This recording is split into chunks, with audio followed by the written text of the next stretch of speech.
Well, here we are again, XFM on a Saturday, just gone 1 o'clock, Steve, if I'm very much mistaken. But we're not here as such. We're away again, gallivanting around. We've got to do the special sort of best of again. Okay. Which we did a few weeks ago. So this is the best of the last 3 weeks. Which I think is, I think it's the best 3 weeks we've ever had. But I'd like it condensed into 2 hours. Yeah.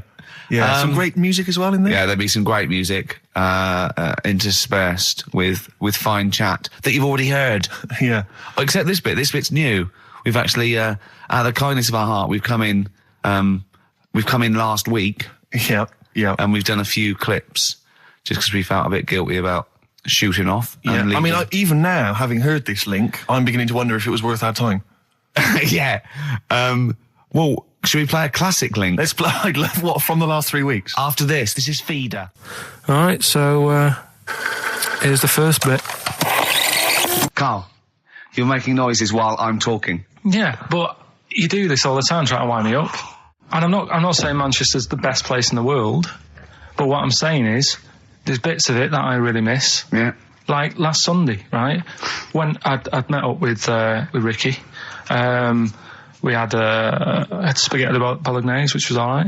And then I said to him, I need some soil. Damn, I wish you'd invited me. It sounds amazing. So I need some soil. What do you think? You need some what? Soil? Soil, yeah. I need to repot a plant, right? Yeah. So, you need to repot a plant? Yeah.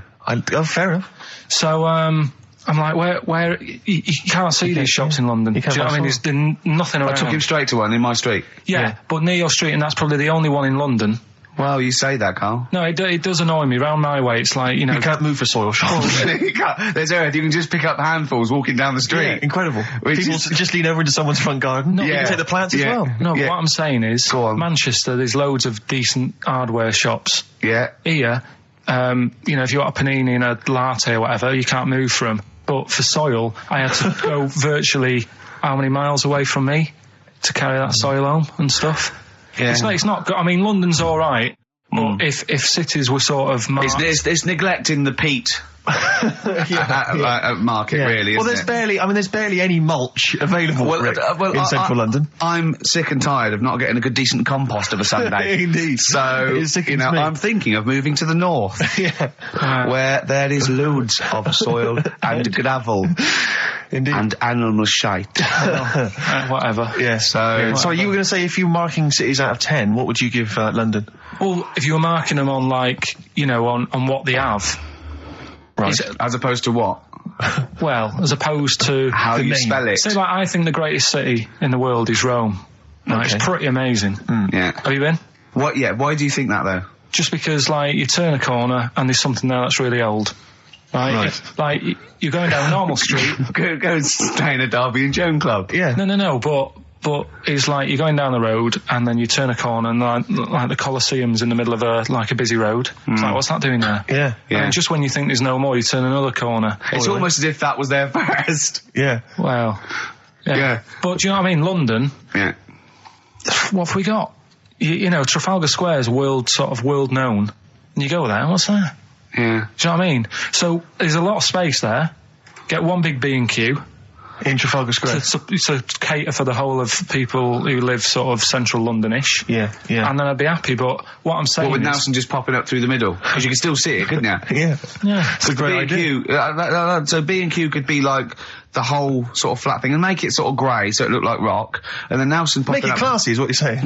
Yeah. Stone clad it. Yeah. So it looks like you've made an effort. Exactly. And then you can pop in, and then you can go out and go, oh, look, Nelson's column. Oh, look at that. Isn't Nelson? Oh, look at that. The victory. Defeat. That's fantastic. One of the greatest living. Yeah. I need some nails. Yeah. Perfect. Killing two birds with one stone, you say? But why isn't there more than them shops? Because when I went into yours, every time I've been in there twice now. The first time was to get a shower head. Right. And I went in there, couldn't resist buying something else. I ended up getting some super glue as well. Blimey. Hey, big spender. And then, last Sunday we went in there, got 2 bags of soil, not one, I bought 2. Yeah. And I bought some scissors to cut plants with. Secateurs. Well, you never know when you want, you might need more soil, I suppose. Well, I've got You've stopped out now. Where'd you keep it under your bed? Sorry, this isn't going out, is it, this conversation? It's not going out on air. I got a feeling it might be. You're joking. We better play a record. Okay. Play a classic. It's a long time since we've had any white van Karl. For those that don't remember this particular hot feature, we basically ask Karl some of the questions that are asked of a white van driver in the Sun. They always have this on Saturday afternoons. Anyway, here's the first one. They're not fascinating, Karl, but I'm just interested on your take, really. Yeah. What do you make of Cilla Black quitting Blind Date after her husband sent a message from beyond the grave? Are you familiar with this story? I didn't know that. What's that? She went to see a medium, and supposedly her husband passed on information through the medium, which was incredibly vague, but persuaded her to quit live on air. Well, it's about time, isn't it? If even dead people are saying enough's enough. But I'll tell you what, though, talking about ghosts and that, do you know how I'm into them? Yeah. Right? How weird do you think this is, right? Well, it's not true. Before you say it, play a record. No, go on. Go on. Right, it's this woman. I don't even know if it's ghost, really. It's just a bit weird. Sure. Yeah, sure. There's this woman, and she's not a woman, she's a kid. Sure. Okay. Sure. She's walking down like a street in her area. It's a nice day and everything. Everything's normal. She's walking down, and a woman comes up, cycling past, right?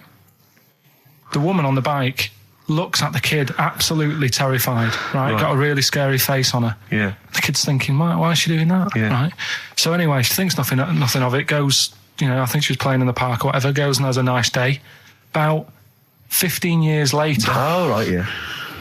She's, I don't know, I think she was going to work, right, on a bike. She was riding her own bike. Riding her own bike, cycling down the road. Oh, yeah.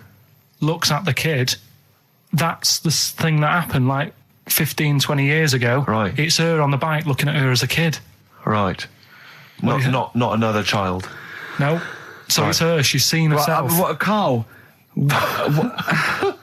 I mean, I don't know where to start. Firstly, where's this information come from? But I mean, why do you ever... I mean, I don't know what part of that you think can be true. I mean, honest, I'm speechless. I don't know what to say. What are you talking about? Bit weird, though, isn't it? But it's not true. It didn't happen. Nothing happened like that. She said it did. Well, then she's wrong. She said she saw herself. She saw herself as a kid, didn't she? Did she carry on riding and as an adult when she was a kid. Did she stop and talk to herself? Or did she ride on by and think, that's a bit weird, there's me as an 8-year-old. I won't stop, I'll be late for work. Yeah, if I'm late again, the boss said he'd be in trouble. Yeah. Well, and where is this information? Did it happen to someone you know? No. You overheard it on the bus? No, it was in the 14 Times. Ah, right. Well, okay. that's the answer. Good. We've got to the bottom of that. Right, good. Right, we've got, who's that on the line? It's Rob. Rob, and, are you a doctor? I'm a final year medical student. I'll be a doctor in 2 months, touch wood. That's close enough, isn't it? Yeah. Excellent. So, where do you study? Do you want to give more details, or do you want to remain anonymous as you're calling in to I study at Barts Hospital. All right, great. So, why do GPs sometimes put their finger up a man's anus? To see what's there. If you've got hemorrhoids, if you've got an enlarged prostate, it's either that or they stick up a big tube and have a look up with a light. What? And it's easier to do that. Now, are you dumbing this down for us, or are you going to fail your medical exams by saying stick up a big tube with a light? I'm dumbing it down. Okay, come on then. We're all intelligent people here, and Karl. So you tell us what's that called? It's called a sigmoidoscope. Right. Nice. That was a clever test, wasn't it, Rick? 12 inch long. Yeah. 12-inch long tube they can put up there. So, Karl, would you prefer that or a finger? Well, so do they sort of do the finger first, and then, I mean, at what point do they say, hang on, we need a light here? I mean... It's normally if there's something wrong. But, so if I go then, say if I go to this well-known clinic, right, and they go, yeah, the art's good and that, yeah, finger, there you go, and then they go, hang on, I'm going to go and get me light and tube. I could start worrying then because they've sort of found something. And they're not likely to go straight in with the tube. They'll probably send you off some tests first. But Karl, there's nothing. But you go to these places to put your mind at rest and to know where you are with your health. I mean, it's not that you go along. That's what most people worry about. They think that because I'll go along and they'll find something. Well, one, that's illogical. It doesn't heighten the fact they'll find something because you go along. And two, if they do find something, it's a good job you went along. I mean, I'm a hypocrite because I don't go to the doctor, but you know, I've had that done. You should be concerned if when they shine the little light in your ear, it comes out the other side of your ear. No, the other ear comes right out the other side. That's when you should be worried. But Rob, right, you said then, if they find something, they send me off for some tests. Why can't I just have the test without that and cut out the middleman? Do you know what I mean? Because you're wasting lots of money. There's hundreds of tests they could do, and they could do every test, and they could all come back with nothing, or they could do the finger up there and send you for the 3 tests you need to find out what's wrong with you. But in this day and age, with all the technology and that, and like brainy doctors and all that, the only way to find out is sticking a finger up there. What are you worried about, Karl? Is it fundamentally that this doctor who's has done 6 years medical training, is it embarrassing to have a man's finger up your ass? I just don't understand how you can get round to that without... But what don't you like? Is it fundamentally you don't like anything up your ass, or is it the fact that it's a man's finger up there? I don't like going to the doctors. It makes me nervous, because I think if anyone searches you long enough, they're going to find a fault with you, right? And especially if they're going that far into you. They're going to find something. And probably not. Well, you know, I just don't... I don't know how to get round to that sort of... that point where you get a... What do you talk to the doctor about? And he's like, all right, nice day. Strap your trousers. He goes, he says, I'm gonna just, Most people just shut up and let you do it, and then breathe a sigh of relief when you say there's nothing there. Yeah. But is that at the end of the test, or is that the first thing he does? It's the last thing. So that trousers up out the door. Because he knows it ends conversation. He knows it's a bit of a faux pas. The doctor says, "Oh, I better not kick off with the finger up the arse." What I do is I'll start on with the the head, and then we'll then go. Oh, one final thing, Mr. Pilkington. So Rob, he drops his keys and he goes, "Pick them up." And as you bend over, will you be doing this, Rob? Is this what you're like open to do? You do all these. I'll have to do it at some point. All doctors do it at some point, no matter what they specialise in. So the first one, is the another doctor there to sort of make sure you're doing it right? Not dentists. No, but do you know? Aren't doctors anyway. No. But do you know what I mean? Like, normally it's like a co-pilot will have someone with them for the first one. So when you put your first finger in, will someone be there going, right, you just want to move to the left of it? I've already done it. Have you? Yeah. So that's the thing with a student, you're learning. So you get people teaching and you learn on these things. Can I just point out, Rob, I think I'm right in assuming that you have a glove on. Yep. And there's lubrication. Yep. And it doesn't hurt. No.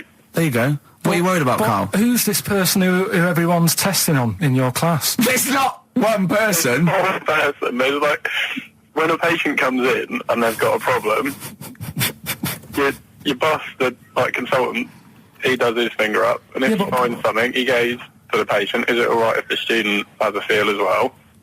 Then the student puts on a glove, puts the sleeve on the glove, and sticks his finger up and sees what he comes out with. Rob, I wish you could see Karl's face. I mean, his face when you said, and he says, can this fella have a go as well? He looked horrified. That he thought it was a free-for-all, like there's a queue of people trying on gloves and going, let's have a go. That looks good up there. What have you found? No, I mean, how come you had to sort of... Is it not something you could test on yourself rather than waiting for other people to come in? Because then you know... It's an awkward position to get to, really, isn't it? Well, but you can have a good rummage then without feeling too awkward, but to sort of have a go on your first patient when you don't really know what you're looking for anyway, do you know what I mean? Never really thought about it. Because you don't... If you've never done it before... You pop your finger in there, and you've got to sort of look. You've got to have an expression on your face, like you know what you're finding. Well, they can't see what you look. They can't see your face. There. You got the big boss consultant man going, now move your finger there, and you'll probably feel this. But he's just done it. He knows what's there. Well, what? Oh, so he's already had a go. He's had a feel, and he's going right. If you feel to the right, that's the conglomerate or whatever. The conglomerate, yeah. Its conglomerate is in perfect working order. I'm still... Thank you, Rob. Thank you. I'm sorry you had to go through this. Karl is probably the worst patient you'll ever encounter in your medical career. Good luck with your finals, and thanks very much. And do you know any female doctors who do this? Or? Thank you. XFM 104.9. Thank you. XFM 104.9 of a Saturday. Ricky Gervais with me, Steve Merchant. Hello there. But we're not here. No, we're away. So this is the best of, and I hope you're enjoying it. We certainly are. I woke up this morning, Feeling fine. It's not a blues song. And I turned my phone on, and it was from Karl, and it went, "Forget it, I've made my mind up." And I thought, wow, what is that? And I forget it, I've made my mind. Yeah, I went, "Karl, what is it?" He went, "Oh no, it's about the text I sent you last night." I went, "Well, what was it? I just got this text." He went, I was just wondering, I was thinking last night." He said, "Supposing you had to have your hands removed." Sure. Right? And the doctor said, "Well, you can either have them stay like that with stumps, or I can sew feet there. What would you have?" And I was bleary-eyed, and I went, "The stumps." He went, "Yeah." I went, "All right." He went, "Yeah." And then what was his follow-up text to that? And then I got the text, it was obviously before it, and it went, and it was like quite serious. What would you do if surgery not doing your hands? Would you have stumps or the feet? Right? Now the way, when I said he's made his mind up, and I went the stumps, he went, "Yeah." I think secretly he decided on the feet, but was too embarrassed to tell me. There's a little bit of what would you do? Because But why did you think of this? Why did you think of this? Girlfriend's away, right? Yeah, no, that's not why you start thinking bizarre surgery I'll tell you devices. now, right? I'll let you into my little mind, right? Last night, I had some beans on toast, right? She was away. It's good already. She was away, so you had some beans on toast. She went wild. Yeah. Right? Now, I was stood up. I live on on a high street, right? So I'm washing up. I'm looking out the window. First thing that had my attention is I can look into other people's flats, right? Yeah.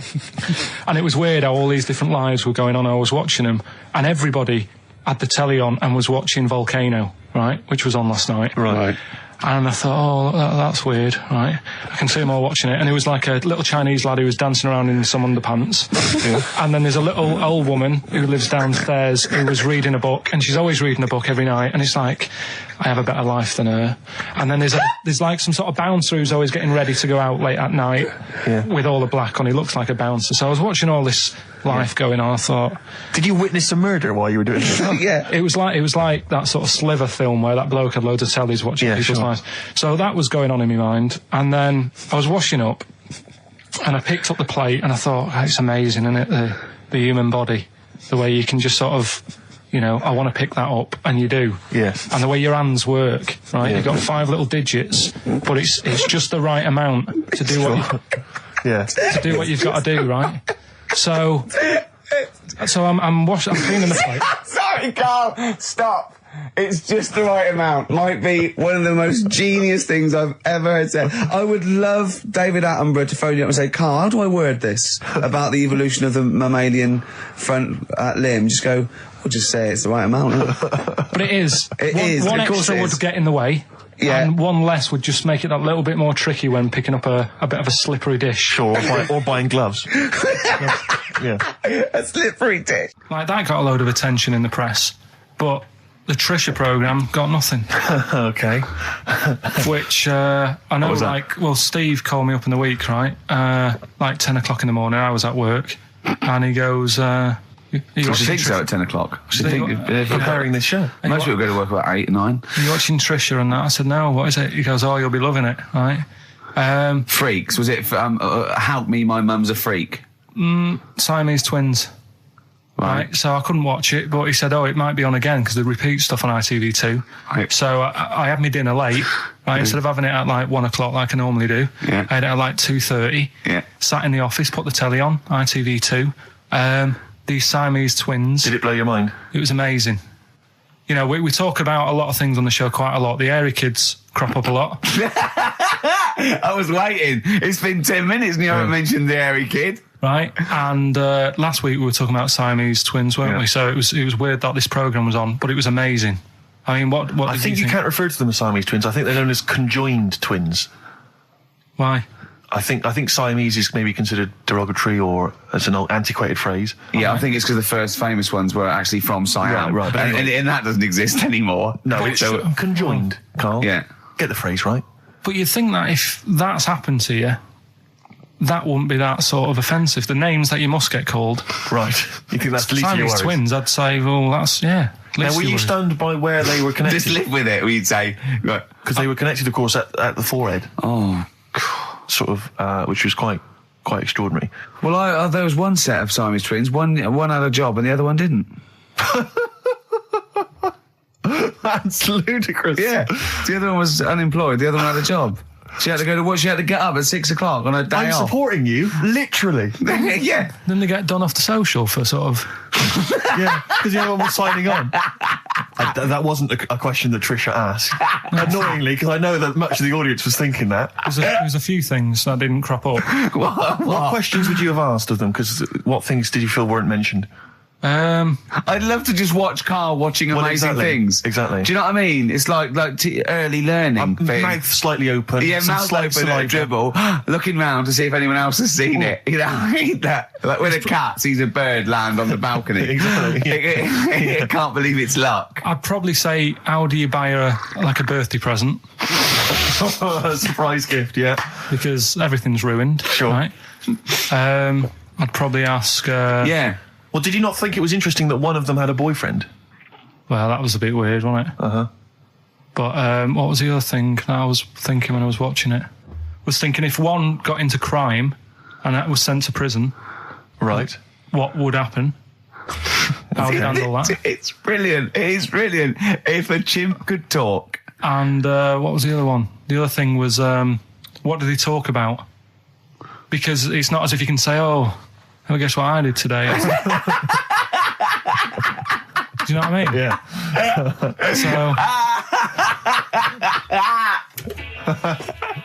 The really weird thing about all this, right? And it's annoying because you were saying about, what should have Trisha have asked and all that. Yeah. But one of them mentioned that one of them was adopted and the other one wasn't. Don't talk rubbish. No, seriously. I didn't understand it, right? Of course you didn't. And then Trisha sort of said, well, let's have a chat. And they were like, no, I don't want to go into that. What do you mean one was adopted? That's what he said. One of them... don't quiz me on it, but that's what was said. Hello there, I'm a multi-millionaire. And I've just seen your orphanage. I'd love to adopt one of your children. You'd like to adopt one? I'd love to adopt a children, because I've got loads from around the world, so I'd love to adopt one. I'd give you $10,000 towards your we'll speed it through then, yeah. Okay. We've actually got 2 left. I only need one. I'm only interested in one. Yeah, I don't need any more. They're sisters. I know it would be tragedy to break them up, but I really only need one. Now break it up. There's the rub. You see. Sure. You just need the one. It's $10,000 now. You can have that. I'll sign it now. But I don't want to discuss it further. I'll bring you around. Brilliant. Okay. Ding dong. Hi. Yeah. Brilliant. You brought my kid round. Yeah. There she is. There. That's a joy. Yeah. Okay. Just standing next to a bush. Yeah. Do you want to? Can you bring her out? No. There's nothing behind the bush. So you just want. I just want to be able to walk 360 degrees round her. Do you want her or not? Yes. I can't believe it. What's that little trolley? She's talented. Oh, dear. You're talking nonsense, Karl. Well, whatever. Yeah. Some doctor or something who was into, like, the way bodies work, they got their head cut off. Who did? The doctor? Yeah, he was doing a bit of an experiment. And he cut his own head off? Yeah. Okay. And it was about, he said, when my head's in the basket, I'm going to blink my eyes. Right. Okay, sorry, hang on, let him finish. And, so the doctor has chopped his own head off, and he's told everyone, I'm going to blink my eyes. He's in the basket, and he goes like, right, I'm going to blink my eyes about, as many times as I can. So quick, count them. And they count, and he got to like 15 before he died. Now this is how Karl told me that. Till Nick Frost explained that, Karl told he said, right, well, a bloke, right, he had his head cut off, and when his head was in the basket, he went, count how many times I can blink. And I went, well, that's rubbish. He went, no. And Nick went, well, no, he actually said, when my head's in the basket. He went, and Karl went, all right. I said, Karl, do you know the subtle difference? Do you see the subtle difference? I have to say, though, guys, I still don't really understand what went on there. You've both lost me. The story is that a bloke who'd been found doing, You mean that Karl just explained it and that was a clear version? Because I still don't know what you're talking about, Karl. Well, this bloke had his head cut off for experiments against God. He was a doctor in the, in olden times. Yeah. And when they cut his head off...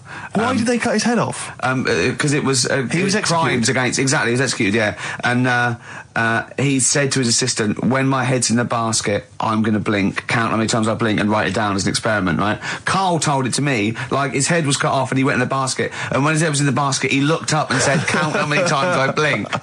Yeah.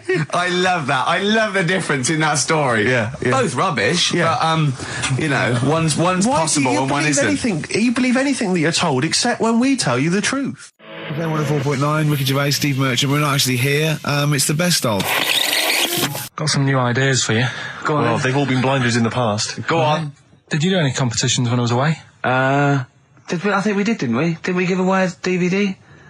Did we? Yeah, we did. Yeah, go on. Yeah, right. Go on. Anyway. Well, I thought some... This isn't like radio, is it, as we know it? This is just people talking. If the mic's on, it's luck. Yeah. If anyone's listening, I've no idea what they think of this show. It's not a show.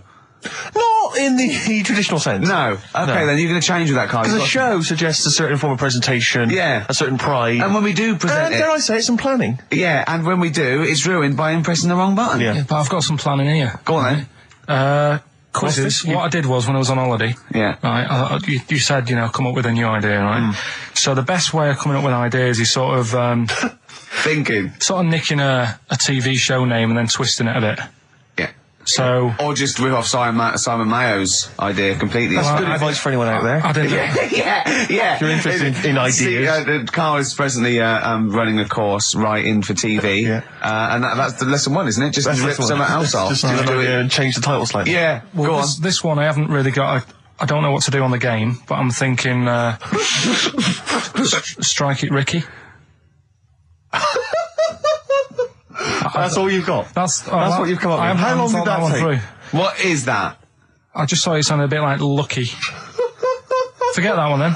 Yeah, forget that one. Okay, yeah, well, no, good. No, we all have hits of this. Even Spielberg's, not all his films, can hit the. Go on. Right. No, okay, no, it's a good. Go on. Yeah. Remember Big Brother? Yeah. Do I remember Big Brother? No, go on. Big Mother, right? You call in. If your mum's heavy, you win a CD. What do you mean? How can you prove that? All right, forget that. Right, ER. Here's one. Right, ER. Good one. No. Yeah. No. The Price is Right. Remember that? Yeah. Right. The Price is Ricky? No. The Rice is Right. And what I do, I read from an Indian menu and a Chinese menu. You tell me whether you have pilau or egg fried. He's a genius, isn't he? He really is a modern... that one. Go on then. Let's go into this one. Let's not cross this off right away. Go on then. You read from what? Well, I'll get a couple of menus from like an Indian and a Chinese takeaway. Yeah. And I'll go like, chicken korma. Well, could I just suggest that as it's an Indian, it'll be pilau, and anything you read out that is... Yeah, but you don't know which one I'm reading from. What, the chicken korma's Indian, isn't it? Yeah, so you go pilau. But then well, you might as well say Indian or Chinese. No, because then the name wouldn't work. The Rice is Right. Okay, yeah, I forgot you're working for the title backwards, aren't you? Okay, yeah. I'm so confused.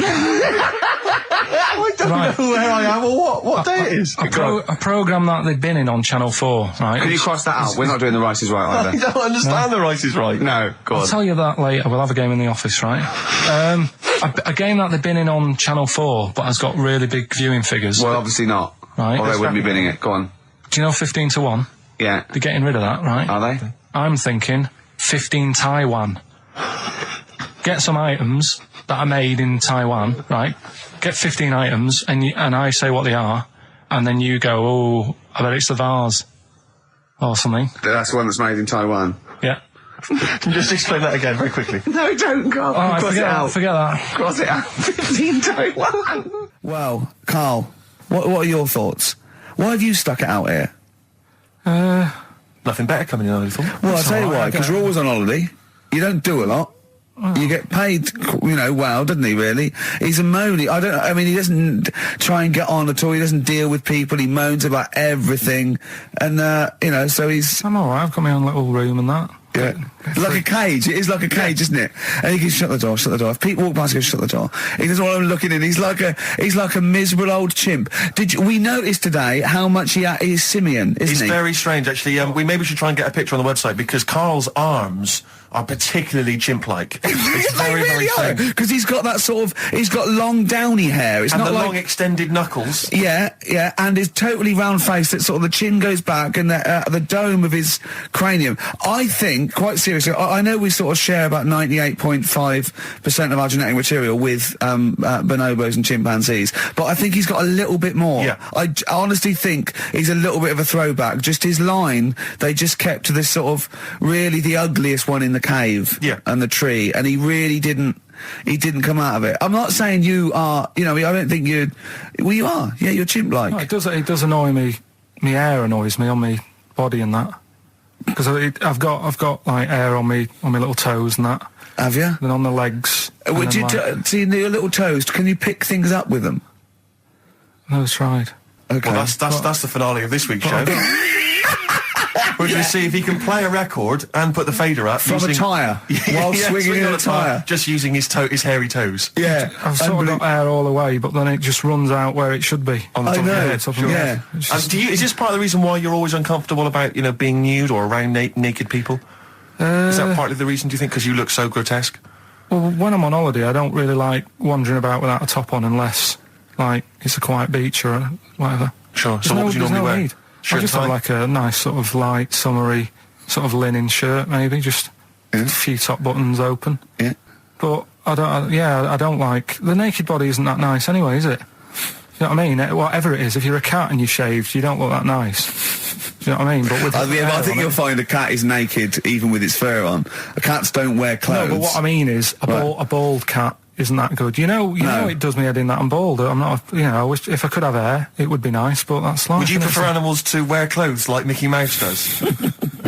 Or Goofy? You know that I don't like nudist and all that. We've done it. But don't you think sometimes you could sort of like maybe fancify a little bit, like if there was such a thing as an ape salon, and there isn't, Karl. There isn't, right? Would you give a orangutan a trim, maybe sort of his hair? Because some of those look like they're going bald, but they've got a comb over, don't they? They should just have a shave. When it's like that. That's what I did. Just take it back. And the underarms as well. Yeah, they've really got a lot of underarm hair. Even the women ones. Really? Yeah. That's disgusting. I know. I don't know. I don't even know why they breed. I don't know how they laid some of those horrible old hairy ginger orangutans. Yeah, they are particularly grim, some of those. I know, yeah. The big ones. I know. Ginger ones. Yeah. You can't be happy, can they? What is that? Where did that happen, the ginger thing? Why do people give them, like, a hard time and that? Well, you just gave them a hard time then, so why did you do it? You were just buying in, were you, to people do sort of give... I don't understand why, but ginger people get quite a bit of stick, and I've never understood it. No, it's just, I don't know why. They do, though, don't they? I don't know, it might be historical, it might have been because... I'm sure they don't everywhere in the world. I'm sure it's probably... Oh, they are. They're always... I've said to you about even, like, ginger cats, they're always fat, because they're sort of sick of it, probably. Play a record! Wait. What do you mean? Ginger cats, what do you mean? When you see a ginger cat... They've been eating, like, because they're upset, fed up they've been bullied. You never see, like, a thin, happy ginger cat running about. It's always overweight and looking a bit fed up. It's just a good point, isn't it? I wouldn't say it's a good point, Karl. It's a point. So last week, the Chinese don't age well. Now, anything ginger, including cats, are sick of it. No, but I'm just saying... Are you ginger? Would you like to take issue with any of Karl's points? 83 XFM is the text. You can text us. Maybe you've seen a thin ginger cat. I'm not having a go, though. That's what I'm saying. I'm just saying it's weird how people give him a hard time. And it's if I could have hair, I'd go for ginger hair rather than being bald. Really? No.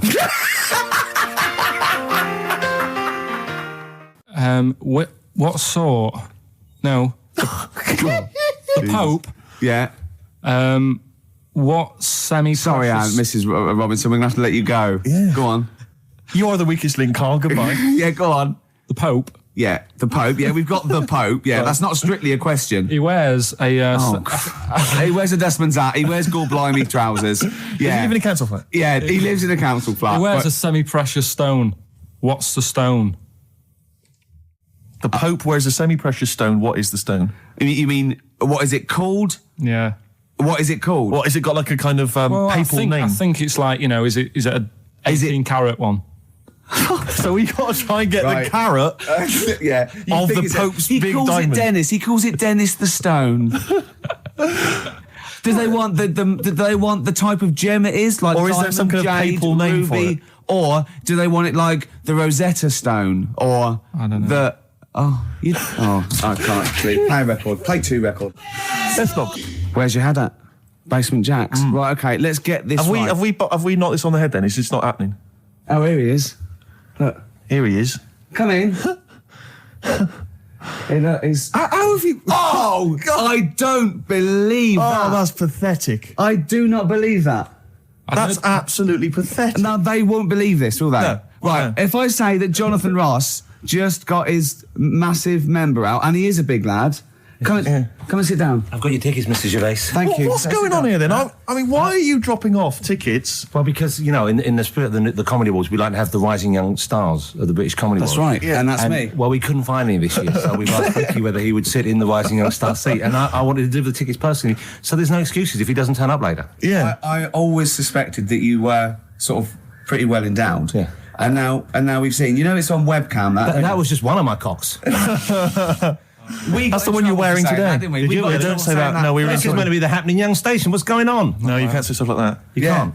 Just careful what you say. Look after Judy and Clary. 10 years in the wilderness, and he comes back in the person line. 10 years in the wilderness. Happened to you. That's Jesus you're thinking of, isn't it? Just because you're on everything at the moment. I walked in here and I came in here and I thought this is the young happening place. And what do I see in here? 3 old men sitting. What are you talking about? I'm only 28, 27. You're wrecked. You all look wrecked. Well, that's because we're always partying. I was looking for some youngsters. Where's the youngsters? I wanted to see some tight leather pants. I wanted to see some foxy chicks hanging on you every word. What is it? It's a bunch of old blokes and a bloke up there washing up in a sink. But look at him. He even dresses for radio. Look This at is him. ludicrous. It's amazing. Looks like I love the fact you were on the phone to Gervais last night, weren't you? Asking his advice on clothes. Look at him. He's going for the man down the DSS. I like that look. That's a nice look. Have you got a single pair of trousers that aren't elasticated at the waist? They're maternity jeans, aren't they? They've got a whole frank panel that pulls The forward. thing is, what I do at the end of the week, I can pop these in a pan and I can make a nice soup with all the food that's encrusted in At them. his years as a homeless coming to the fore there. Look at you, one step away from Lawrence Llewellyn Bowen. I'd like to be that bit closer. But why are you dropping off tickets? Are you a little bit... Because I thought you were married and stuff. Why do you suddenly got this obsession with Gervais? Because I'm a bit rough, ain't I? yeah, it's like when you see Dale Winton out with those rough boys. I'd like to get one of my own. When a top celebrity in a lovely looking suit walks down the corridor with his penis out, Yes. Yeah. I know that I'm still an attractive man. You've arrived. I was inaugurated in the same way. For me, it was Des O'Connor. It's the passing on of the baton, if I may use that euphemism. and you've been battened. It's fantastic. Well, it is a pleasure. I don't think I'm complacent just because I'm mixed with you. I still wake up and think, I don't believe it. I'm mates with Jono. Can I just point out one thing? Jono. I was listening to the show last week and I heard you, as always, revealing a little too much about yourself, if you don't mind me saying so. Yeah. Steve tried. Not as much as you. No, but that was just for the benefit of the room. Yeah. And talking about when you used to occasionally urinate in the sink. Yeah. When you were around my house last time and I came in and you looked a bit shifty. No, please reassure me. It was more ownership. That I was like, I went to my territory, and then other people that come in, I go, has Gervais been round here? It's like just marking my territory. Because my coffee the next morning had a hazelnut tang to it that I don't remember putting in. Can I just say something? Because I used to mention to you, Gervais, when we first started getting involved in the business. Yeah. I should say, if there was one celebrity I'd like to be friends with, it's Jonathan Ross. Yeah. Lo and behold, Ricky's befriended Jonathan Ross. I'm nowhere to be seen. But Not Ricky invited round. Ricky told me that I could be his friend, providing I never extended the arm of friendship. Right. to you. Yeah, if you ever... I thought as much. He tries to keep everyone else down he works with, from the office, all the other shows. He tries to keep them down. I didn't even want you to come in. I wanted to meet you on the steps. Yeah. I didn't even want to tell you you were around. But you called. He went, who's that? And he saw your name come up and he went, well, can I meet him? Well, you're all coming tonight, aren't you? This isn't Radio 2, by the way. These links are way too long. This is snappy radio. We have to play out... Yeah. You might The be kids have lost interest. But the kids want to hear Coldplay, Catatonia, You know what I like? Faithless. How about some more of that instantly forgettable hip-hop you play each week? One of those obscure hip-hop hooray. That's the worst feature on British radio. You should be ashamed of yourself. Wait a minute, I've heard your quiz on Radio 2. You're having a laugh. The hip-hop's that is Put it away. Put it away. I'm Karl. Carl, how you doing? I'm all right. Got a question for you. Quiet man. Got a question. Yeah. The Pope. Yeah. What semi-precious stone does the Pope wear? That is easy. Go on. Topaz. Is that the right answer? I don't know, I might have wrote it down. I'm really sorry, Jonathan. It's not what he publicly admits to, but I have to know because I was hanging out with him at the Groucho one night and he was saying, oh, look at this, look at that topaz, go and buy that, look at that. Vatican City. Look at that, we can make a nice ring out of that, he said. Didn't go anywhere, but thanks for asking. I better go, I've got to go and buy some winkle pickers. Thank you very much. Okay. Enjoy it. Stephen. Yes. Carl, I wish I could say it'd been a pleasure, but actually it was quite creepy. See you later. Thanks. This is the Best Of Show on XFM 104.9. I'm Ricky Gervais, with me Stephen Merchant. Yes. I hope you're enjoying the Best Of. I'm amazed that these are the highlights and that we've strung it out this long, Rick. But the good thing about this is, we're not here, we recorded this a couple of weeks ago, just the links, right? This has taken us about 10 minutes for the whole show. We get paid the same. Why don't we do this every week? That's a great idea. High five. Listen to this clip, it's brilliant. 100 reasons, if I could. Ladies and gentlemen, will you please welcome to the stage Pop Will Eat Itself? Carl, have you got like a sound effect or something of like, get the atmosphere Cheering. we're going to test? Cheering. We'll seek it out with. Have you got something there? Have a look on there. I'm just looking in the NME for the kind of forthcoming gigs of the smaller known bands, and it might be a useful place to just begin the. Ladies and gentlemen, peoples around the world, will you please welcome to the stage Chumba Awamba? Have you got a sound effect? We got one. Nice, yeah. Ladies and gentlemen, will you please welcome to the stage the Parkinsons? They're playing in Leicester this week, so look forward to that. That's a good plug, isn't it? Let me see who else. If anyone wants to pop down to Leicester to see the Parkinsons. Ladies and gentlemen, please welcome to the stage Cyclefly. Okay. Oh, there's a genuine one here. This is someone. Simon's emailed and he says, "Will you just test this name for us?" Okay, Carl, if you can. There you go. Ladies and gentlemen, will you please welcome to the stage Coach?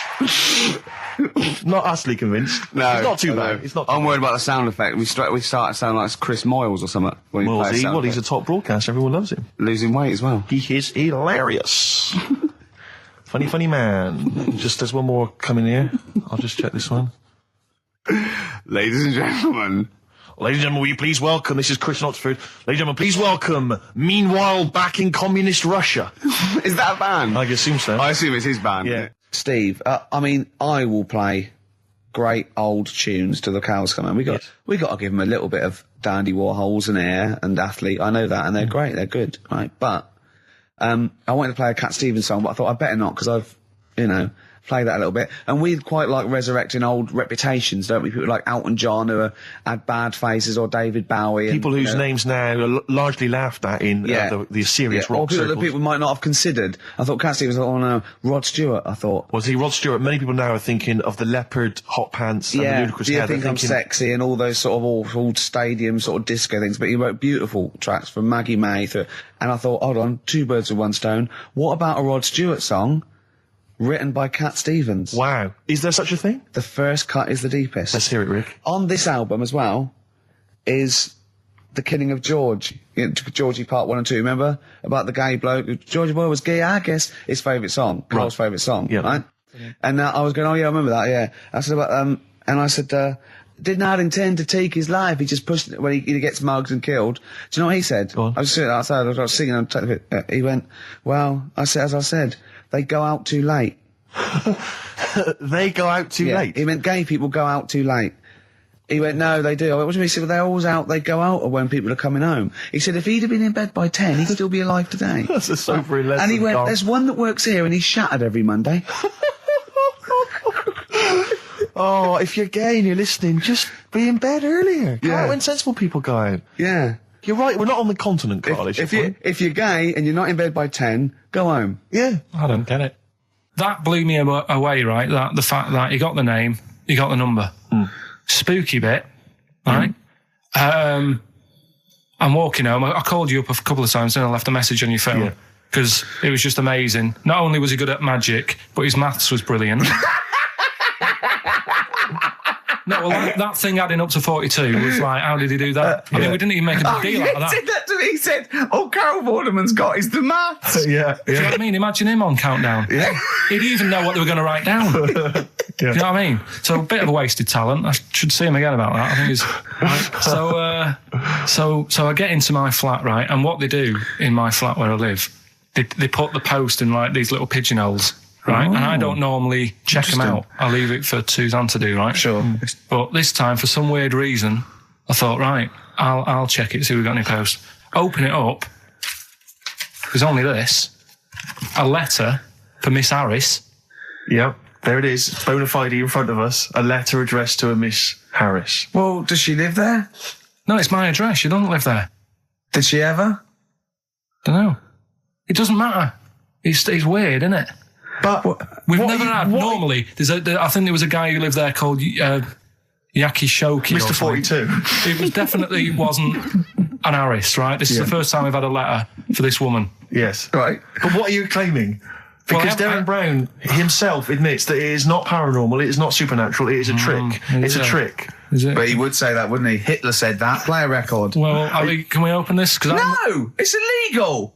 No, but I'm thinking if What it's a if we opened birthday it off card air? for someone's like 42nd birthday. Right. You can't open that letter. Go and put it back, or put you cannot open that letter. Why not? You can't open someone else's mail because you think Darren Brown's supernatural. What if we steamed it open, then resealed it? No one would know. It's only a letter. You can't. You can, but I don't want any part of it. Carl, I think you should open it. No, you open it. I'm not opening it. It's against the law. You should open it, No, then. we won't open it then. They won't send you to prison. Forget it. You'll get off. Cure? Yeah. Bit of cure? There's no cure, no. I'm looking. What? I'm tempted to open it. Well, do you want to, Steve? There you go.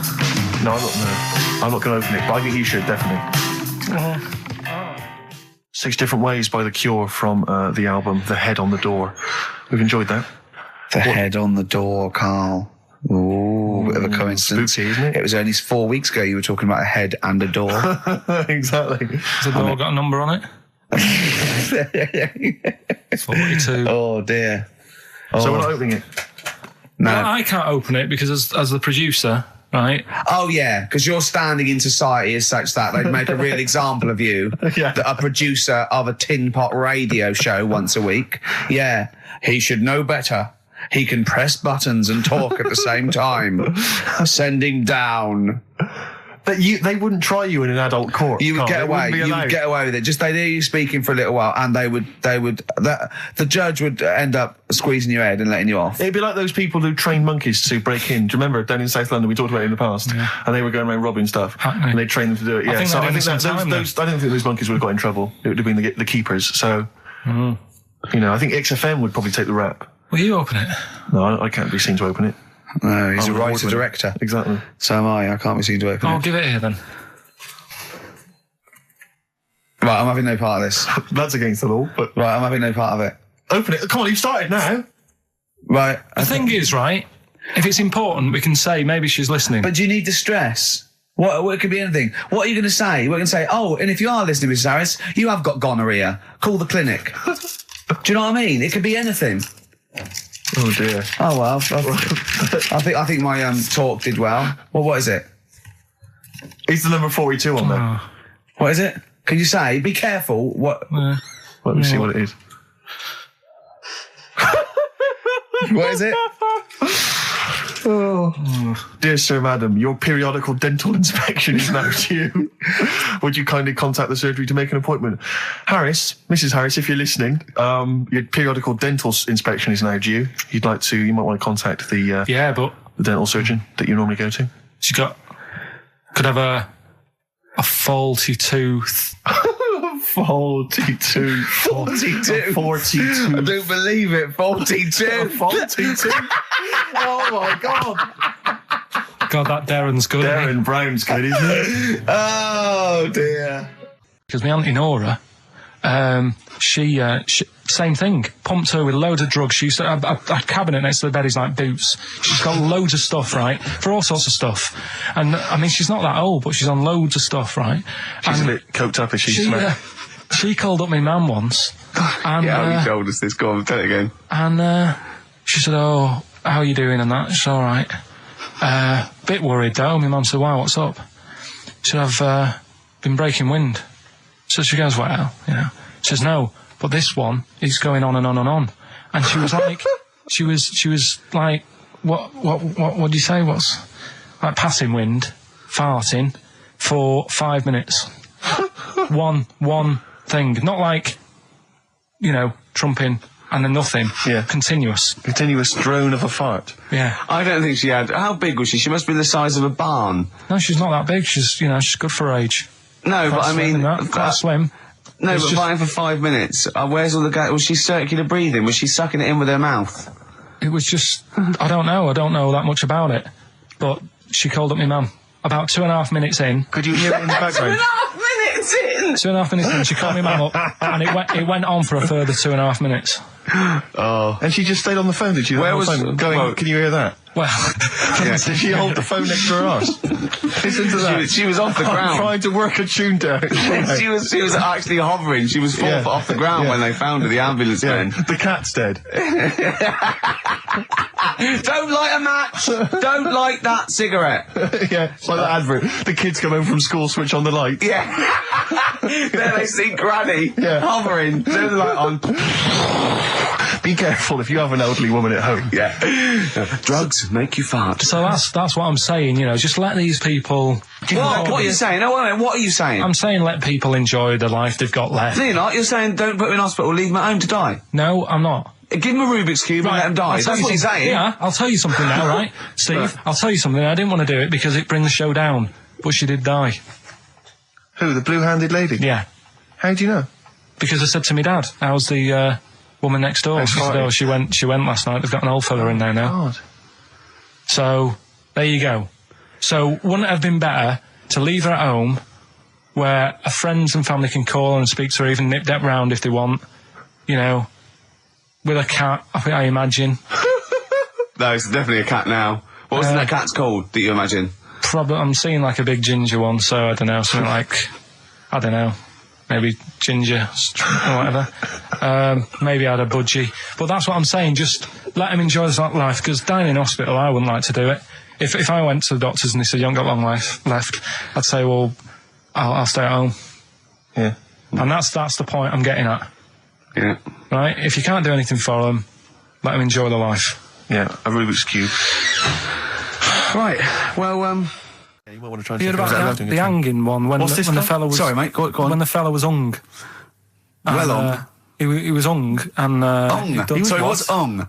He was hung by a rope. So, isn't that... No, I think it wasn't he a Chinese emperor? And wasn't he hung? Yeah. Sorry, he was hung. Some fella who'd done something, they hung him. And, Wait, they wanted him? It's not a word anymore, he was hung. Look, don't be doing that again, because you said squoze wasn't a word, and then I shown you a menu today that someone sent, and it said fresh orange, squoze. In inverted commas, and next to it was the word colour, spelt C-O-L-O-R. So, presumably either the American menu, right, in which case there's loads of American words that we don't use, or it's just a badly typed piece of work. Anyway, there was a bloke that was hung. He was hung and that, but he didn't die. Hung on that, he was definitely a Chinese. Hung on that, yeah. I remember him now, yeah. He didn't die, and they said, oh, just hang on a minute whilst we change the rope and that, and he stood there waiting, changed the rope.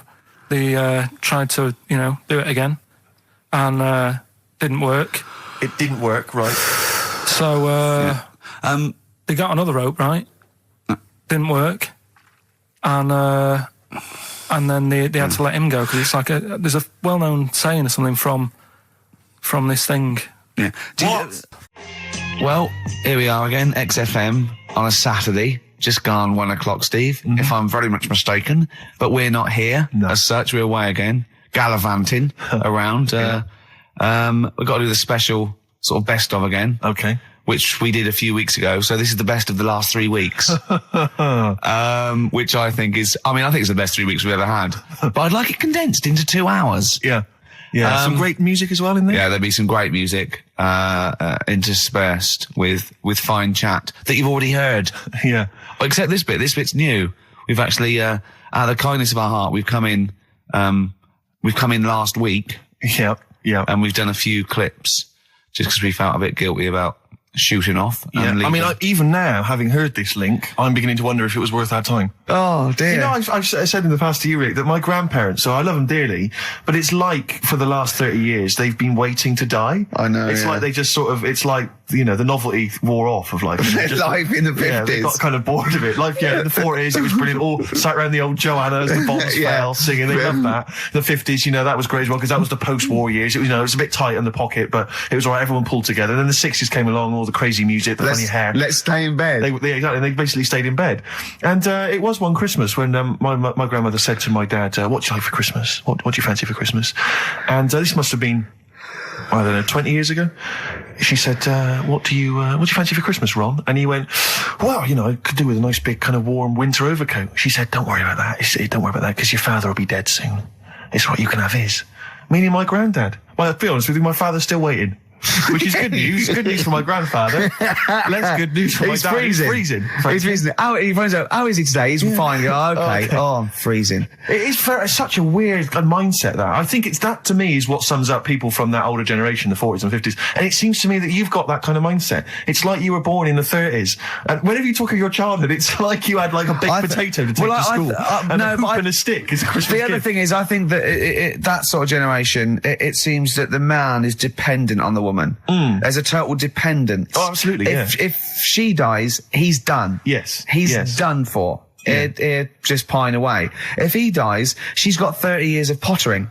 Absolutely, yeah. Do you know what I mean? Yeah, and going to, like, you know, the youth club and the church. I know what you mean, yeah. It's sort of like that. It's sad. Of course, it's sad for them, but it's not the end of their life. No, sure. And it sort of is the other way around. I don't know why that is. Yeah. It's terrible. That's a little melancholy thought for I know, Christmas I've really you brought it down, you've brought it down, I've brought it. This isn't a nice show at all, this is terrible. Well, we're going to have people just killing themselves. What? Well, I didn't really want to make it a Christmassy type show, because I don't really like it. Oh, he's done it again. Well, you did Christmas once, didn't like it. No, my dad always said... Oh, right, steady on. Dad said Christmas morning was for, like, you know, for me, so he used to stay in bed. So he never... That's brilliant. That's a great thing to say, isn't it? Yeah. Christmas morning's for you. Run wild. Do what you want. Just don't bother me. I'm going to Honolulu for 2 weeks. That's great. Dad, it's Christmas. Do I have to do anything? No. So my mum used to get up, because she used to like to see my face light up, you know, when I open my presents. And then... to give fireworks. And then... I'd have to go to my bedroom from about 6 o'clock onwards, because, like, my mum and dad were into having big Christmas parties, and I wasn't, like, old enough to go. Right. So they'd say, right, you know, you've had your fun there, you go up to your bedroom, stay in there. Really? Yeah, I remember one year, right, I got a train set, that's what I wanted. Yeah. Right? It's brilliant. Playing with it all day. I thought, I don't mind about the party, I'm happy staying up here playing with this. Brother comes in, he's had a few, right? He's going, yeah, give us a go on your train. How old is he? He's a bit older than me, so he might have been like, let's see. Well, let him be 18. Probably about 18, 19, something like that. I had a train set, so I don't know, about 14. Something like that. Yeah. Right, so I'm playing on that, loving it and stuff. And then he comes in and goes, oh, give us a go. He turns the transformer up to like 14. He went really fast for about 5 seconds, broke it, and then he went back downstairs. Wow. So Christmas, I hadn't even got to Sounds Christmas like Day. the Conservative government with British Rail. Satire, that is. Rick, I just thought that then. Satire. If there's any satirical shows listening or magazines. It doesn't work in any way, because there's the analogy falls down apart from there being a train. Think it through, though. British Rail was trains. Yeah. And the government broke the trains in many ways. They didn't break them, like, not officially breaking them, but they kind of... It does work. It's perfect. Oh, I'm pretty pleased with that. And I can't... And no one's asked him to be on Have I Got News For You? It's weird, isn't it? Because it's strange, that, when you've got a satirical mind that's as quick as that. Yeah. All and right. he's broke your little train set. So what did you do? I just like watched telly and had some sausages. I bet you were happy with that, though, weren't you? Oh, it's a bit annoying, though, isn't it, when your main present of the year's been broke. And did it ever get it fixed? No, that was it. Put away. I'm intrigued why your parents wouldn't let you come and join in the festive fun. Was it like really debauched down there? Was it like eggnog everywhere? Well, no, but I mean, that's fair enough. 6 is a little bit early, but I just think, you know, if you're a kid, you know, he had his fun, put him to bed at 8, maybe. And you think so on Christmas Day? I thought that was a day for family. Well, not if there's a party going on. Well, don't have the party on the Christmas Day. Well, that's another option. Yeah. Your parents are weird, aren't they? A strange breed. Well, I think that was the year, right? I you're talking about buying presents and stuff. I think I did treat my mum to. I didn't buy my dad anything. I think that was like when I got a bit older, he used to get me dad something because he wasn't that bothered anyway. No. So got me mum. There was a cheap shop, right? Of course. Thank God for that. Called Snips. Right? So I went in there and I thought, let's see what I can get her. And remember Victoria Plum? I don't think so. Well, it's like a fairy character. Right. Right. I mean, mum's into gnomes and stuff. Right. So I thought, right. She must be pleased with you then. Victoria Plum. I was thinking, is that one of the neighbours? Is it like a brandy Do you liqueur? remember Victoria Plum? Victoria Plum. Victoria Plum, yeah, it's like a little fictional sort of character, right? Okay. So I saw it, I thought, yeah, she'll love that, right? So I did my paper round, saved up for 2 weeks, right? Aww. Got that sorted, went to Snips, bought the Victoria Plum. Next day, I'm in town with her, right? So I think, I know what I'll do. I said, come in here a minute, right? So we go in and we're looking around and I tested her, right? I went, look at that there, that's all right, innit? And she goes, oh, it's bloody awful. Oh, Karl. Oh, Karl. Oh, God. So then Christmas Day comes. I said, don't bother opening it. She said, no, why? I said, Oh, no. Why did you still give it to her? So, well, it's too late. I'd already bought it. Oh, Karl. So she opened it and I was like, and she said, oh, that's nice. I said, why are you saying that? I said, the other day, she said, it's bloody awful.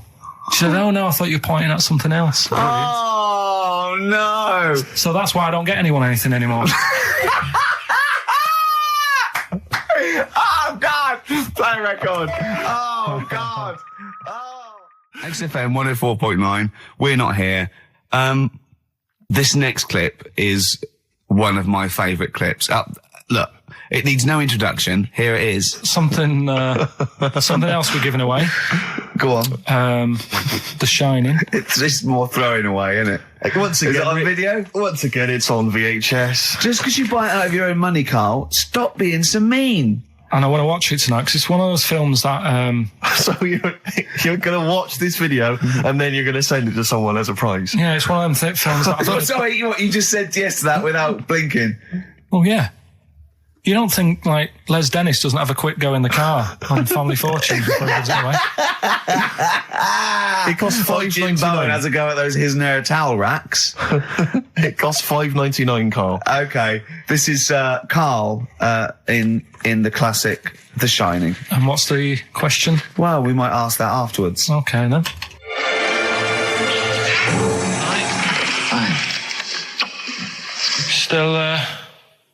Still trying to write the book then? Yeah?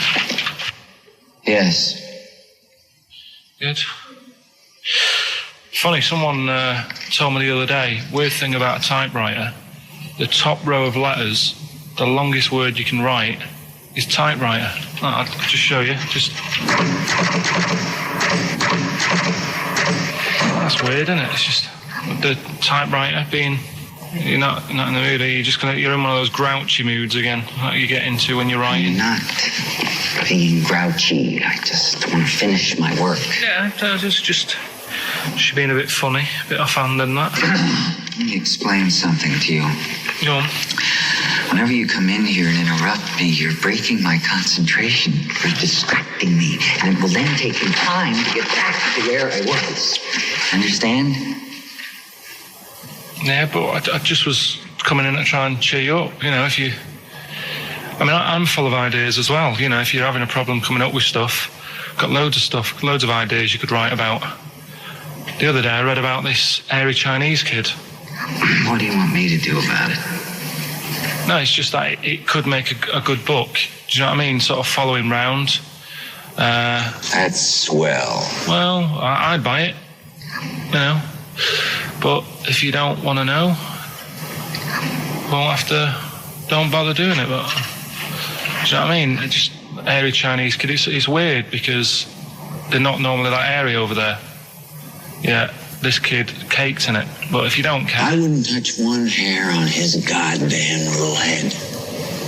You don't have to touch any hair on his head. Like I say, he's covered. Leave the head alone if you want. Touch his hands. He's totally covered in it. But I love the little son of a bitch. Well, don't go that far. You haven't met him, but I can sort it out. I'd do anything for him. I don't think he'd expect that much. Just take him to the barbers 3 or 4 times a week. You know, he's a good little kid. In fact, I'll do it. I think I'll write a book on him. Yeah? Now, do you think you can handle that? Yeah. You're not too busy, are you? Well, yeah, I'm pretty busy. I've got to sort out some monkey facts for the show this Saturday, but I reckon I can still...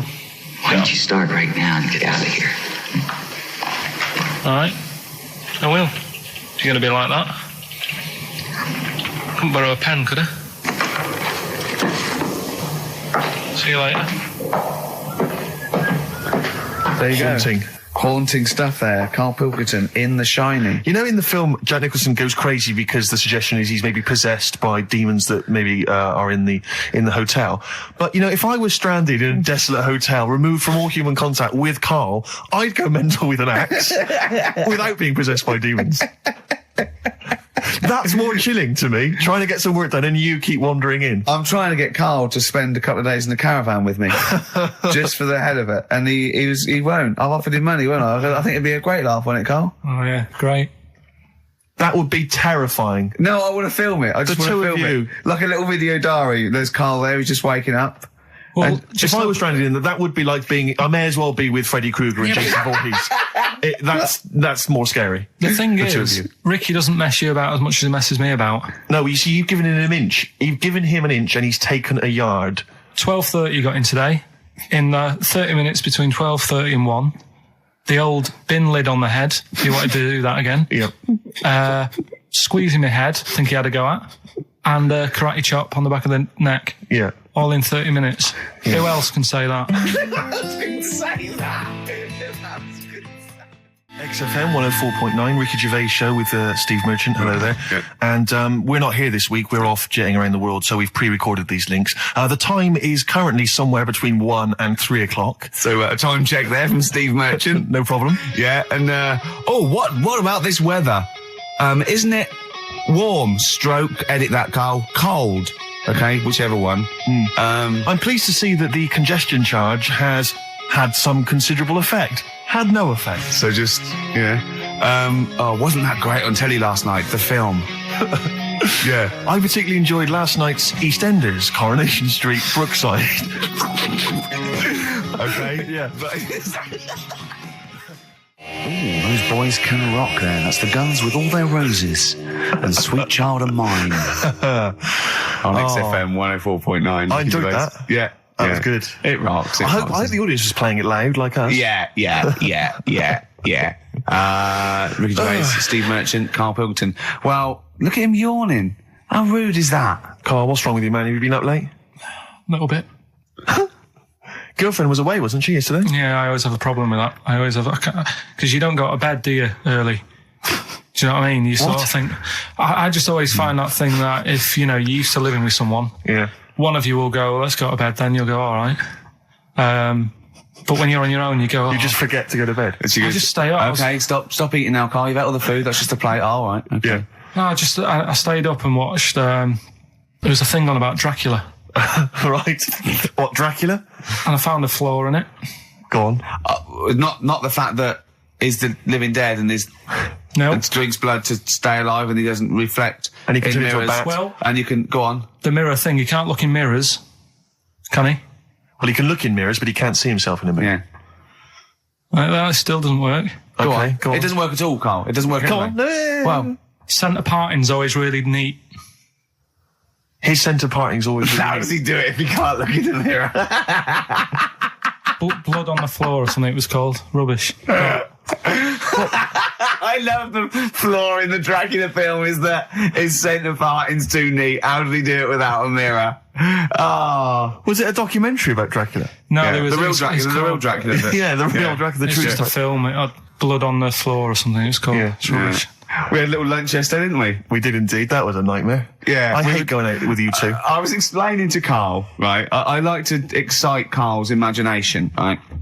And if it involves chimps or monkeys, all the better. Brains he likes, parts of the body, deformity. You know, I know where to, you know, what buttons to push.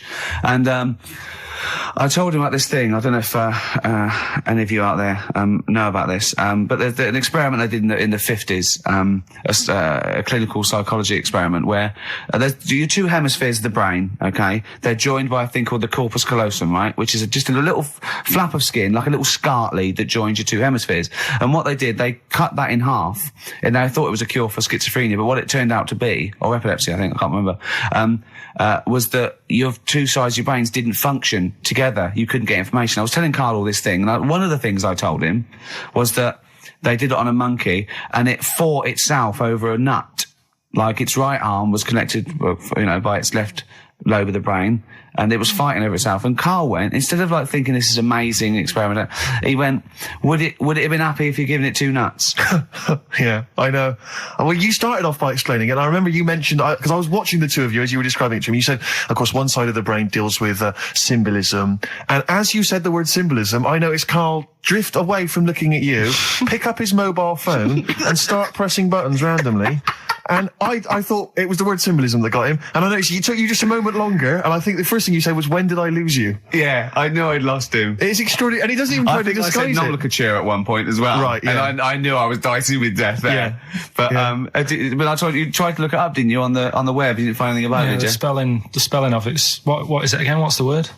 Corpus callosum. Yeah, so I couldn't do it. Don't bother. Give up. Don't bother. So if anyone knows any interesting facts about that, but yours hasn't been cut in half, has it, Karl? That would, again, might explain something. I'll tell you what we will be talking about later. I don't know if you're sort of aware of them, Steve. Go on. Bonobos. Oh, I don't know much about bonobos. I told him about, he was looking for stuff. I said, put in bonobo. He was having no luck with chimp. And they're a form of chimpanzee, but, they're even closer to us, evolutionarily speaking. They've got their social groups are more like ours. They're more intelligent, and he was loving it, weren't you? So is it human bonobo Karl? Is that how it works on the evolutionary ladder? Chimp Karl. Yeah. Talking about him. So we're talking about bonobos. You're excited about that? That's coming up in monkey news. No, I think it's a bit of a monkey bonus. Oh, that was gregreat. That was very, very funny. What a wonderful clip that was. I enjoyed it. Do you remember that? Yeah. Wow. A few weeks ago, wasn't it, really? I think it was last week. We'd have to have very, very bad memories not to remember that hilarious clip. I'd like to hear that again maybe in a couple of weeks' time when I'm away. Yes, absolutely. It's embarrassing, isn't it? Mm-hmm. And but the good thing is, on telly, I feel a bit guilty about putting out shoddy rubbish because I'm getting paid an awful lot. Yes. But here, I don't give a They can bleep that. They will do. Bit of David Bowie. When's that ever hurt anyone, Steve? Never. Lady Stardust off Ziggy Stardust and the Spiders from Mars on XFM 104.9. I'm Ricky Gervais, Steve Merchant. Karl Pilkington is in the middle of educating me. Educate me.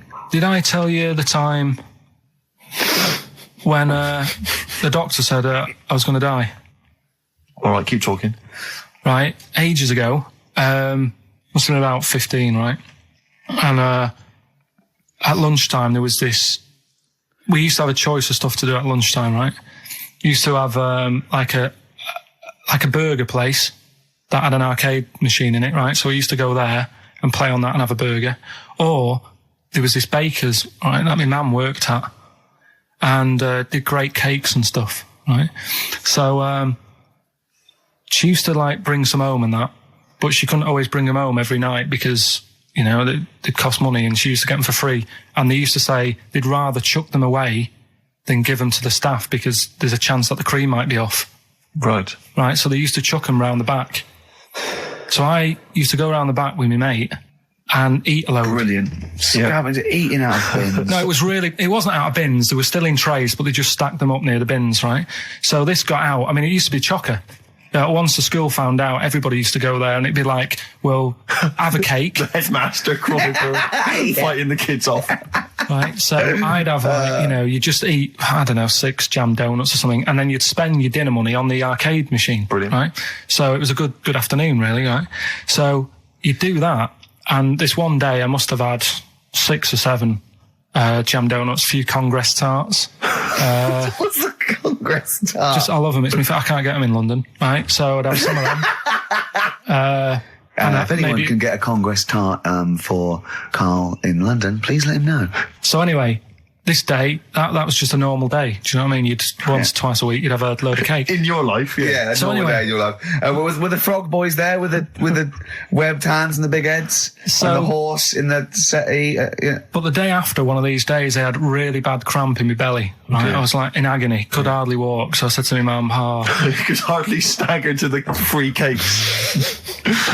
So I was in absolute agony. I said, I think I don't like doctors, but you'll have to get a doctor in because I don't know what it is. I can't walk. She gets the doctor round. I won't say his name, but he said, well, doesn't look like he's got long left. Blimey. So I was a bit like, hang on a minute, I've only had a few cream donuts. Yeah. My mum was panicking. Sure. He went. My dad came in from work. She said, something's really bad with Karl. I think it's serious. The doctor said he ain't got long left. So he said, what? He said that and just left. So she said, yeah. He said, I'll have to call him then. So he called him up, said, what's all this about? Karl hasn't got long left. How long's he got? So he goes, I was only messing. It's just had some bad cream. Can you believe that? Well, the thing is, I like the fact your mum didn't ask any questions. I know. She didn't but go she into doesn't. detail. Can you explain more, doctor? No, I got a shoe off. But she doesn't. She doesn't like talking. I don't want to diss you or your family, but I imagine if I was there, I'd have known the doctor was joking. That's all I'm saying. I mean, I sound very arrogant there, but I imagine he went, what's he been doing? I had about 6 cream cones. Oh, right. Oh, wow. He hasn't got long to live then. I'll see you later. That's what I think the doctor did. Yeah. I just like the idea your mum just let him go. Yeah. Terrified, thinking, well, I'm not going to probe him. He's that's it then. Dad comes in. Hi, honey, I'm home. Anything happened? The doctor said Karl's going to die and then left. Did he? I'll call him. But anyway, that's why these sort of things fascinate me. So we'll move on to this next one, right, which is brilliant. Go on then. Short story. So, right, old woman, about 70 years old. She's normally fit and healthy and stuff. Nothing wrong with her. She's having a good life. And one day, she goes for a check to the doctors, just to check herself out, because she's getting on a bit. Yeah. Says, take your clothes off and that. So she does, and checks her out, says, yeah, you're looking good, turn round. He said, oh, God. He said, you got a tumour on your buttock. Right? So she goes, oh, well, can you do anything to sort it out? So they go, yeah, we could book you in for an operation. It's best if we remove this. Books are in for an operation. Operation day comes, strip her down and that. They're all stood round, the doctors. Start to operate. It only turns out it's a pork chop that she sat on 5 years earlier and it had stuck to her buttock. Right, Karl. I can forward you. Serious. Right, okay, Karl, I'll tell you now, I'm leaving. I'm never doing this show again. No, I'm serious. Honestly. You're talking, I've never had such, what do you mean? You couldn't believe it? No, when I read it, I said, I've got to tell Ricky This that. woman had a pork chop stuck to her arse for 5 years, you mental case. Of course she didn't. That is a blinding record. And before that, Rick, what do you make of those adverts? They were great, weren't they? I like them, yeah. I'm going to buy all them products on the way home. And that's endorsed by Ricky Gervais. He's won awards. Yeah. Rick, do you remember this? This was a hilarious moment. No, you'll remember this when you hear it. It was when Karl said something that was basic. Well, I think for a lot of people it sounded like a lot of old bollocks. What have we got now? Right, so we're looking into animals that we get rid of. I've spoken to someone about snails. I've spoken to someone about jellyfish and that. And looking at cockroaches today. She's an expert. She's just not just some random person. No, she works in a museum, a good museum. I said I'd give it a plug. It's the one near Knightsbridge. It's got dinosaurs and that in it. It's worth seeing. And Natural History Museum. Yeah. So, It's not sure. He's not sure. This is what happened.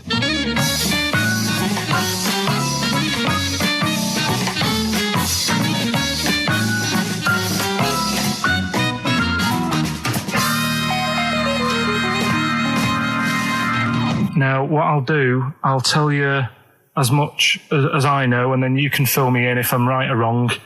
And then at the end of it, we'll get to the bottom of whether we need them or not. Okay. All right. So, first of all, the first thing that I found out is that they have 18 knees. That's not exactly possible. They're insects, so they have 6 legs. Yeah. And a knee is usually the junction between femur and tibia. That's sort of classic human knee, and every other animal knee. So with 6 legs, it can only have 6 knees. Could somebody sort of got mistaken for seeing one that was a bit double jointed? I think you're grasping at straws or something. All right, well, we might have to come back to that one then. Okay. They can hold the breath for 40 minutes. Well, they don't do that because they don't breathe in the same way as us. They breathe through little spiracles, holes down the side of the body. So, no, they're not a very apt simile because the method of breathing is so different. What do you mean? Because insects have a totally different system. They don't have lungs in the way that we do and just breathing through one part of the body. They're actually breathing through every segment of the body all of the time. So even though they've got their mouth shut, they might be able to slide. Their mouth has nothing to do with breathing. So only just feeding. So you see, maybe that's where someone's gone wrong. Someone's got hold of one and sort of taped its mouth up or something and got bored after 40 minutes and said, well, we'll call it right. It's a unkind thing to do to an insect, even to a cockroach. Yeah, but it's all... Can't do that. Yeah, but... No. Pretty unkind thing to do to anything, even a cockroach. Something else I found out. Yeah. They can live for a week without an head. Well, that's true if they don't bleed to death in the process. But the weird thing is, when I told you that they had 18 knees, you seemed a bit sort of like, don't talk ridiculous. But then we're talking about an animal that can live without an head. So there's a little bit of truth in that one, yeah? Yes. Why, when it was invented, has it got that facility? Say if someone said to humans, we could do that with humans, and, you know, if you lose your head in some accident, it gives you a bit of time to sort of go back to your family and maybe write them a note. You won't be able to have a chat, but write them a note saying it was my own fault and it was nice knowing you. Oh, well, that would be a useful facility, I agree. But cockroaches are great survivors. I mean, they've been around for over 300 million years. They're one of the most primitive insects. All right. Well, I've also... is it true that they do a lot of resting? Apparently they can sort of rest for 75% of the time. Rest? Yeah, they just sit about doing nothing. It's probably true of a vast proportion of the world's fauna. Well, I mean, maybe the 25% that they are working, they're really giving it some, so it might make up. They're probably searching out food and, they can slow down considerably. You can chill insects in the fridge and they'll become very, very quiet. You might think they're dead. Yeah, but I'm sure, you know, if we were sat in a fridge, you know, we'd go a bit quiet, wouldn't we, you know? Well, you might not know much about it, of course. Yeah, but... You're not quite reading the right sources. Well, I've been using the internet.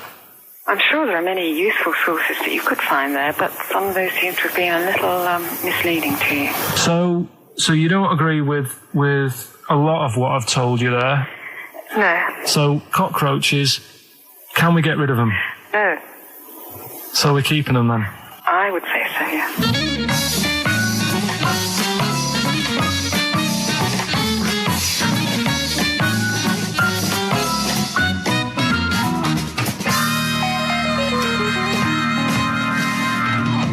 I think we should get her on more often because she sounds like she'd be a bit of an ally, really.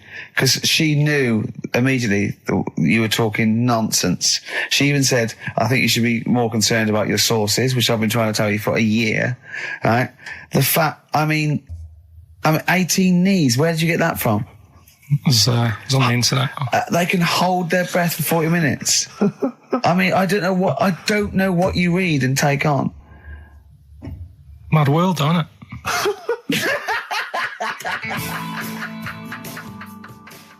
Well, if you've just tuned in, it's XFM 104.9. You've got that bit right. Ricky Gervais Show with me, Stephen Merchant. Hello there. Karl is actually in a little booth. We're not in the studio, you see. This is pre-recorded. We recorded this last week because we were away. And it's sort of like the best of the last 3 weeks since last time we were away when we put out the best of. Okay, what's the next one? What's the educating Ricky? I don't know. See, like I say, I was looking around and there's stuff that is interesting. Right? I was looking on the web. But there's no point. Well, it's just I found one about... what's the point? About a lad who 8 years old, but he's still breastfed. Now, I don't know if you can get anything out of that. Is that what his mum said?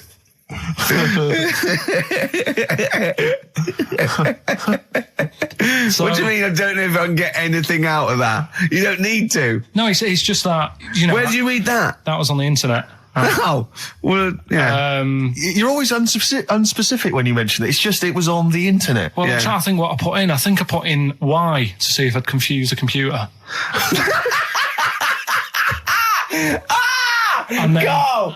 You are... No, I did honestly. I did a search, put in why, and it came up with funny things that, like, why is this person doing that? Why is that? And it had a picture of this 8-year-old lad, sort of, you know, on his mum's nipple. And it was saying, you know, is this healthy? You sure that wasn't asking you that question? What? I put in why? Just to confuse the computer. Like, go, what do you mean? Yeah. Stop it. Yeah.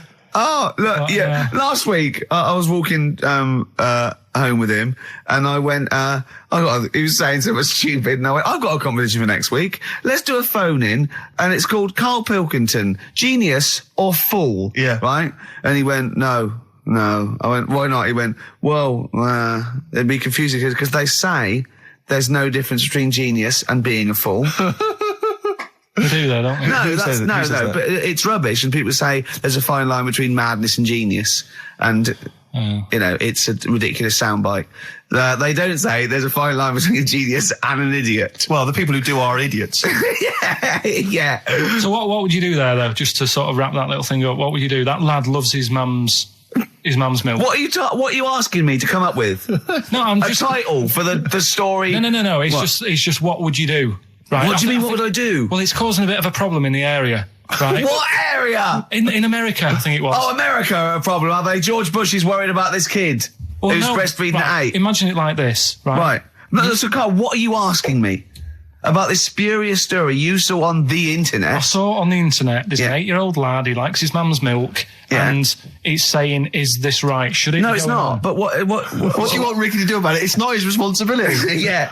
No, but the little town that he lives in, they're all causing an uproar, right? Going, this isn't right. You know, I can't let my kid play out in case he's in the garden with his mum getting a bit hungry, right? So, what should they do? Because his mum's saying, well, he likes it. Yeah. And he, you know, so what do you do? I don't know the laws. No, but I'm not asking you to sort out the laws. I'm just saying, if you lived in that neighbourhood, what would you say? If you went up to him and said, look, everyone's getting a bit fed up with this, look. I'd say, what would I do? What do you mean, what would I do? what are you asking me?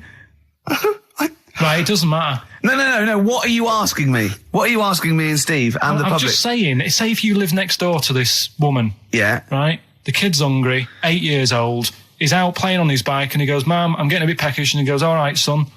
She whops one out. And he starts having his milk, right? You live next door, you're putting your washing out and you see this going on.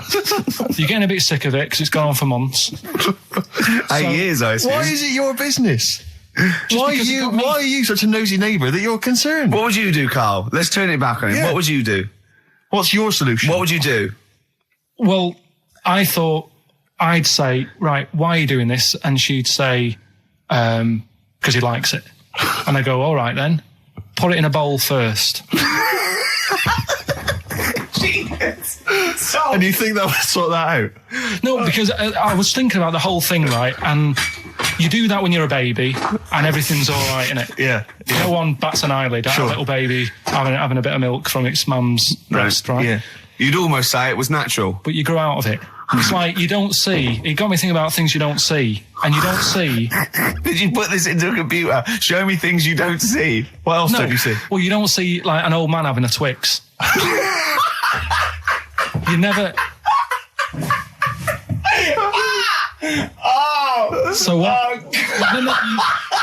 You know the terrible thing about all this, Steve, is he's right. You don't see an old man eating a Twix. That's a terrible thing. So what they have got, right, they've made old man toffees, haven't they? They've come up with Werther's. Is that a song? Oh, God. You don't see it. So they've got their Werther's, right? Yeah. So, look at him.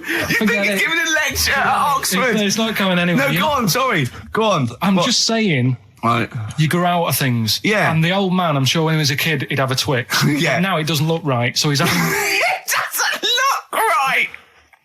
So... Right. I don't think Werther's originals were specially designed for old people. I think they were sweets that just happened to have been made for years. That's why old people eat them. Yeah. They didn't go, hang on, there's a market here. I've noticed old people aren't eating Twixes. Quick, let's make some old man sweets. But the little advert, he gives it to his grandson as well, doesn't he? He goes, have a Werther's original. Oh, I think it cuts, though, before he throws it back in his face and get me a Twix. XFM 104.9, we're not here. It is a bit like being Dennis Norden, playing some great moments from the show. I was just imagining Dennis Norden one day, sort of just like waking up out of his stupor. He was doing this, and he'd go into the producer and go, I've just seen a couple of my programmes. I just saw It'll Be Right on the Night 18. It's shit. It is terrible. Why didn't someone tell me? Well, we didn't want to upset you because, but I've been doing it way too long. Well, you can just let me go on forever. Well, until you died, yeah. Well, why can't my son take over? Well, he's 80, Dennis. And the jokes I'm doing, they're awful. They're just, why have I got that clipboard? I've written these jokes, they're not funny. There's an audience, they're laughing. What are they laughing They're not at? laughing, they're not laughing, it's canned laughter. Who are those audience? Who goes to an audience for It'll Be Right on the Night? A lot of them are older than you. It can't be right. Do you know we have 15% fatality in one of your audiences? But I went home at Christmas, I watched one of the episodes, I was with my family and friends, I said, watch this, you'll love it. Stony face, no one laughed, they all thought it was shit. Well, it is. Well, why didn't you tell me earlier? We didn't want to hurt your feelings. You're an old man. You may be upward of 102. I didn't realise. Yeah. Here's a problem that someone's emailed in. Yeah. We're taking emails today. If you've got a problem, a concern, or, just a general query that you think Karl could answer for you. It could be about anything. It could be about some of the big kind of philosophical questions. Yeah. It could be something to do with war or famine, anything like that. Or it could just be a personal dilemma, something that's happening locally. Anyway, this seems one that I think you and your father have probably come across this sort of dilemma in the past. Yeah. And I'd be interested to know what your take is on it. Let me see. This is from Lee Matthews by the look of it. He says, he lives in a suburban area where the local teenagers also live on the same road, and they're running riot. They're smashing wing mirrors off the cars. They're crashing into parked cars on their skateboards. And they're just generally making mayhem, night and day. What can he do to stop this going on? The parents of the kids don't seem to give a damn. Anyone who complains to them, they just say, oh, piss off. The police are useless because they never catch them in the actual act of violence, which is what they got to do to apparently convict them. So they don't know who to turn to, really. It's rather like when a little old lady went and got the A-team, and he was dressed as an elderly Chinaman. Exactly. She knew who he was. Colonel Decker didn't have a clue. Yeah. You see, it's weird because now it has got out of hand. Sure. Do you know what I mean? Like years ago when I was growing up on the estate, you had problems, but not like you have now. Do you know what I mean? Summers were nice as well, weren't they? Well, right. And police are getting shorter and younger. But you yourself kind of admitted in the past that you were something of a tearaway. You didn't do anything like these kids here. The thing is, I was scared that if I got caught doing it, my dad would go mad. Yes. And I remember smashing a car window by accident and legging it in the lounge and sort of pretending to go asleep on the settee. Right? Genius. And I heard a knock at the door. He chloroformed himself just to be unconscious when his dad came home. And there was a knock on the door, and I thought, oh God, this is a fella he saw me. I was chucking a stone in the air, seeing how high I could throw it. Of course you were. Did it keep landing on your head? That would explain a lot. And it came down. Chucking a stone in the air, love it. To see how far I could throw it. Brilliant. So, I wasn't bothering anyone. Did you invent that game? Right, Did you get the stone for your birthday? Go and play with your stone. He gave one to Suzanne. Karl, go and play with your stone. No, the thing is, right, and it came down at a funny angle, and of course it did. It ate the back of this car, and the back window is the most expensive because it has that heating thing in it. Yeah. In case you got a frosty window. Yeah. So I thought, oh God. So I legged it in, got on the settee, went to sleep, knocked at the door. Genius. It's a brilliant plan. It's a brilliant plan. I couldn't be guilty. I'm asleep. So I love the idea. So the thing is, our lounge used to sort of, you could see in from the door, right? So this family who saw me do it, saw me asleep on the settee, and my mum said, go and get the door. And I sort of went, oh, as if I'd been asleep. Yeah. I went to the door, rubbing my eyes, and the fella said, what did you run off for? I saw you. I was like, oh no. And I didn't see my dad. I went out. It was when he was working sort of evenings. So I went out so I didn't have to see my dad. And then the next day I came home from school, and my dad said, 45 quid. That's all he said. That's all he He said. looked at me. And then you fell asleep when he went, wake up. You know what I said? No, 45 quid. Now the thing Carl. is, he didn't have to do anything. £45, Carl. Now, I know you were saving up for a brick, but you can't have it. Yeah. Just So, Equally, if you're doing a bigger crime, a bank job or a murder. Remember to take the stocking off your head, because they wake you up and go, why have you got a stocking on your head? Just go, I had a weird dream. Right. Okay, look, quick query for you. This is from Jay. He's got a problem here. He says, my parents won't let me ditch my studies. He's currently reading modern languages at London University. Sure. He wants to follow his dream, but his parents won't let him, of being a dancer. Carl. Worse than that, he says that they're trying to arrange a marriage to a bunch of minging daughters of people they know from good families. He doesn't know what to do. So he's got the arranged marriage coming along, and he's also got, he basically wants to be a dancer. His parents are forcing him into something more practical. Well, the first thing, right, I don't think Live your dreams? The arranged marriage thing is such a bad idea. Okay. Because I think too many people go on looks. Right. And then you soon get bored of that. And you find out the person who you're knocking about with is actually not your type. Right. Why don't you arrange marriages for people? Well, I'm just saying, right, so I'd say, Jay, go along with that. I wouldn't worry about it. Okay. I mean, if they're really ugly, then, don't go along with it. But if they're half bad, put up with it. That's all right. The dancing. Brilliant. Right? That's that solved. Brilliant. I wanted to be a dancer. After I did the boxing, right, I joined a dancing thing just near Man United's ground, right, called Twiggy's. Went along, I wanted to learn some moves. How old were you? Well, it was when Michael Jackson was, pretty big, so about 83, 84, 85, something like that, around there. Wanted to do it. When I went, it was shut, and it had become like a warehouse for toilet rolls. So in a way, I wonder what would have happened. Sorry. How is that an anecdote about you going through dancing? You've told me before you did boxing for a while, you did dancing for a while. You had a true fight in the boxing. You didn't even get in the. That's not an. Imagine if that was a film. This is a boy's dream of becoming a dancer. Oh, it's shut. Next on. I mean, how is that a story? Yeah, if that was Billy Elliot, do you think it would have won quite as many awards? Yeah, brilliant. Footloose. All right, I'm fed up. They banned it. Let's go. Eyes shut. Flash dance. First, there was. It's a warehouse. Never mind. I'm just saying, you'll find something else. I think I got a go-kart after that. I bought a motorised go-kart and kept myself busy with that. So. There's always other things. Just think, Alan Bennett has to sit down and really sweat over his stories. Yeah. He just opens his mouth. You are a living Alan Bennett character. So that's solved. Well, Jay, don't worry about that. There's no emotional problems I can foresee if you follow that advice. So the advice there is do an arranged marriage. If she's not ugly. minging, she's not completely minging. And don't worry about dancing. Get a go-kart. Cheers. This is XFM 104.9. I'm Ricky Gervais with me, Stephen Merchant. You're listening to the best of, basically, Karl Pilkington. You don't talk to anyone, do you, in the week? You just hide in your little sound booth thing, and you really don't talk to anyone, do you? Much? Not really. No, I mean, you might call up. Yeah. But no, I keep myself to myself. Yeah. Then you don't get bogged down in the office politics and stuff. Yeah. Is there a lot of office politics here? I don't know. I don't get involved in it.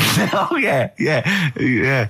Proved your point. So when we're away and we're out of action, who, other than Suzanne, who will you talk to of the day? How will you get a sort of feedback from the world? How will you get sort of input and? I always, if ever I've got a question on anything, the internet's sat there and I can just go online and find out. The internet is good. It's brilliant, but it's not all verified. It's not all necessarily factually accurate. Anyone can put things onto the internet. It's it's freaks and things that put on things one, right? Here's one that I read in a week, right? Go on. About this woman. Yeah. She was a bit of a punk, and to get her hair done like she wanted it. Super glue. Right, no. She got lard. Apparently it's a popular thing, you might know. Put lard on your head. Yeah. And you put it in the oven. Oh. Now, apparently the heat that you get from the oven is different from the sort of heat you get from an hairdryer. Right? And she had to do that to get the style that she wanted. But anyway, she comes into some money or whatever, treats herself to a microwave. Right? It's not true. Carl. Opens the door, jams the things, like the little catch. So the microwave works. She jams it with a screwdriver or a knife or something. Yeah. Puts the microwave on, sticks her head in, boils a brain. Don't be ridiculous. Right? Well, why is that ridiculous? Boils her brain. She boiled her brain. She boiled her brain. And this is what's good about the internet. I went straight from that, and there was a subject about brains. And do you know that Russell Crowe, when he dies, he's given his brain to charity or something, some sort of some people who can do stuff with it. She gave hers to Pot Noodle. Vesta. Yeah. Oh, That's boiling a the sort of stuff. skull. Yeah. That's not true. No. It's not true, Carl. Just urban myths. Someone made it up. Yeah. For a laugh. They're just too convenient urban myths. Everyone said you can tell an urban myth's not true because it's always this happened to a mate of mine, and when you say what happened then, they go, don't know, that was it. Was it? Was that it? Was it? Someone boiled a brain and that was it. There was no more story. Well, were there any dates, locations, times? I think it was in Belgium. There's that one. There's that one that a bloke, right, was going to get a phone call at 4:00 to find out if his business was, okay, right? And if he didn't get the phone call, he knew he was broke, destitute. So dead on 4:00, the phone didn't ring. So he went up to the roof of his office and he jumped off to commit suicide. And as he was passing his window, the phone was ringing. Oh no. Carl, it didn't happen. Didn't happen. Think it through. Think it through. Who told that story? Who told that story? As he hit the pavement at 120 miles an hour. He's the only person who could have known that series of incidents. Also, why didn't he wait? Dead. As his life's at stake, why didn't he wait till 5:00? I was going to give it 5 minutes just in case the lines are busy. Yeah. And what sort of bloke goes, I'll call you at 4, okay, if your business, well, call me anyway. No. If I don't call exactly 4, then, no, you commit suicide. Commit suicide. I would, because if I don't call at 4, that's the end of it. Well, call me anyway. No, that's not the way I work. Why can't you just call me and tell me the other way? Well, I'm telling you how I would do it. If you're bust, I don't call. Can't you just call to verify in case something goes wrong? What if it's engaged? It won't be engaged. Just commit suicide at 4, please. It didn't happen, Carl. The other one, right? A bloke, right? He's on a train station, and I'll tell you how I heard it. He's waiting for a cruise station, whatever, and he shits himself. As you do. And so he goes, oh, my train's in 5 minutes. So he runs across to Millets and goes, quick, Levi's 36. The bloke just puts it in a bag. He runs onto the train. He goes into the toilet, takes his trousers and pants off. He's soiled. Yes. Throws them out of the window. I won't be needing those again. Cleans himself off. Open the bags. It's a jacket. Oh. No, it didn't happen, Carl. At what point did he go into it and go, quick, Levi's 36? And the bloke went, sorry, Levi's 36, what, a pair? No. Shall I wrap them? Them? It. Shall I wrap? Just wrap whatever it is. Do you want to look? No. I'm not looking when you're putting it in the bag, please. Right? 36 white stories. Don't say anything. I've told you 36 Levi's. And put it in a bag and charge me for it. Yeah. I don't want to discuss it further. Yeah. There was one. There we go. There was one about a woman whose husband died, and she had him cremated. Yeah. And made like a little egg timer out of him. Mm. And she said, I did that so it can still help around the kitchen. Well, that might be true. That might be a joke. That's quite sweet. That might be true. It's true story again. It was all. No, not again, because the ones I just told weren't. Nor is the boiling the brains in a bag curry microwave. Head story true. Yeah. That's all. I'd like to play a beautiful song now by Cat Stevens called Lily White. It's lovely. A song for the lovers room? Yeah. 104.9 XFM. You all right? This is Karl, producer of Ricky Gervais and Steve Merchant. They're not about today. Ricky's on holiday. Steve couldn't be bothered. So I'm left here with all the DATs. That's a digital audio tape of all the shows they've done since they've been here over the last, year and a half or something. So we'll play you some of the best bits. All right, so here's the first bit. That blew me away, right? The fact that he got the name, you got the number. Spooky bit, right? I'm walking home. I called you up a couple of times and I left a message on your phone because it was just amazing. Not only was he good at magic, but his maths was brilliant. No, well, that thing adding up to 42 was like, how did he do that? I mean, we didn't even make a big deal out of that. He said that to me. He said, all Carol Vorderman's got is the maths. Do you know what I mean? Imagine him on Countdown. Yeah. He'd even know what they were going to write down. Do you know what I mean? So a bit of a wasted talent. I should see him again about that. I think he's... So I get into my flat, right? And what they do in my flat where I live, they put the post in like these little pigeonholes. Right, and I don't normally check them out. I leave it for Suzanne to do, right? Sure. But this time, for some weird reason, I thought, right, I'll check it, see if we've got any posts. Open it up. There's only this. A letter for Miss Harris. Yep, there it is. Bona fide in front of us. A letter addressed to a Miss Harris. Well, does she live there? No, it's my address. She doesn't live there. Did she ever? Don't know. It doesn't matter. It's weird, isn't it? But we've never had. Normally, I think there was a guy who lived there called Yaki Shoki. Mr. 42. It was definitely wasn't an Harris, right? This is the first time we've had a letter for this woman. Yes. Right. But what are you claiming? Because Darren Brown himself admits that it is not paranormal, it is not supernatural, it is a trick. It's a trick. Is it? But he would say that, wouldn't he? Hitler said that. Play a record. Well, can we open this? No! It's illegal! No, but I'm thinking if it's a birthday card for someone's like 42nd birthday. Right. You can't open that letter. Go and put it back or you cannot open that letter. Why not? You can't open someone else's mail because you think Darren Brown's supernatural. What if we steamed it open and then resealed it? No one would know. It's only a letter. You can't, you can, but I don't want any part of it. Carl, I think you should open it. Oh, you open it? I'm not opening it. It's against the law. You should open it, though. We won't open it then. They won't send you to prison. Forget it. You'll get off. Cure? Yeah. Bit of cure? There's no cure, no. I'm looking... Well, I'm tempted to open it. Well, do you want to, Steve? There you go. No, I'm not going to open it, but I think you should, definitely. 6 Different Ways by The Cure from the album The Head on the Door. We've enjoyed that. Head on the door, Carl. Ooh, bit of a coincidence. Spooky, isn't it? It was only 4 weeks ago you were talking about a head and a door. Exactly. Has the door got a number on it?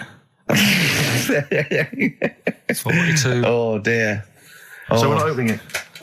No. Well, I can't open it because as the producer, right? Oh, yeah, because your standing in society is such that they'd make a real example of you, a producer of a tin pot radio show once a week. Yeah, he should know better. He can press buttons and talk at the same time. Sending down.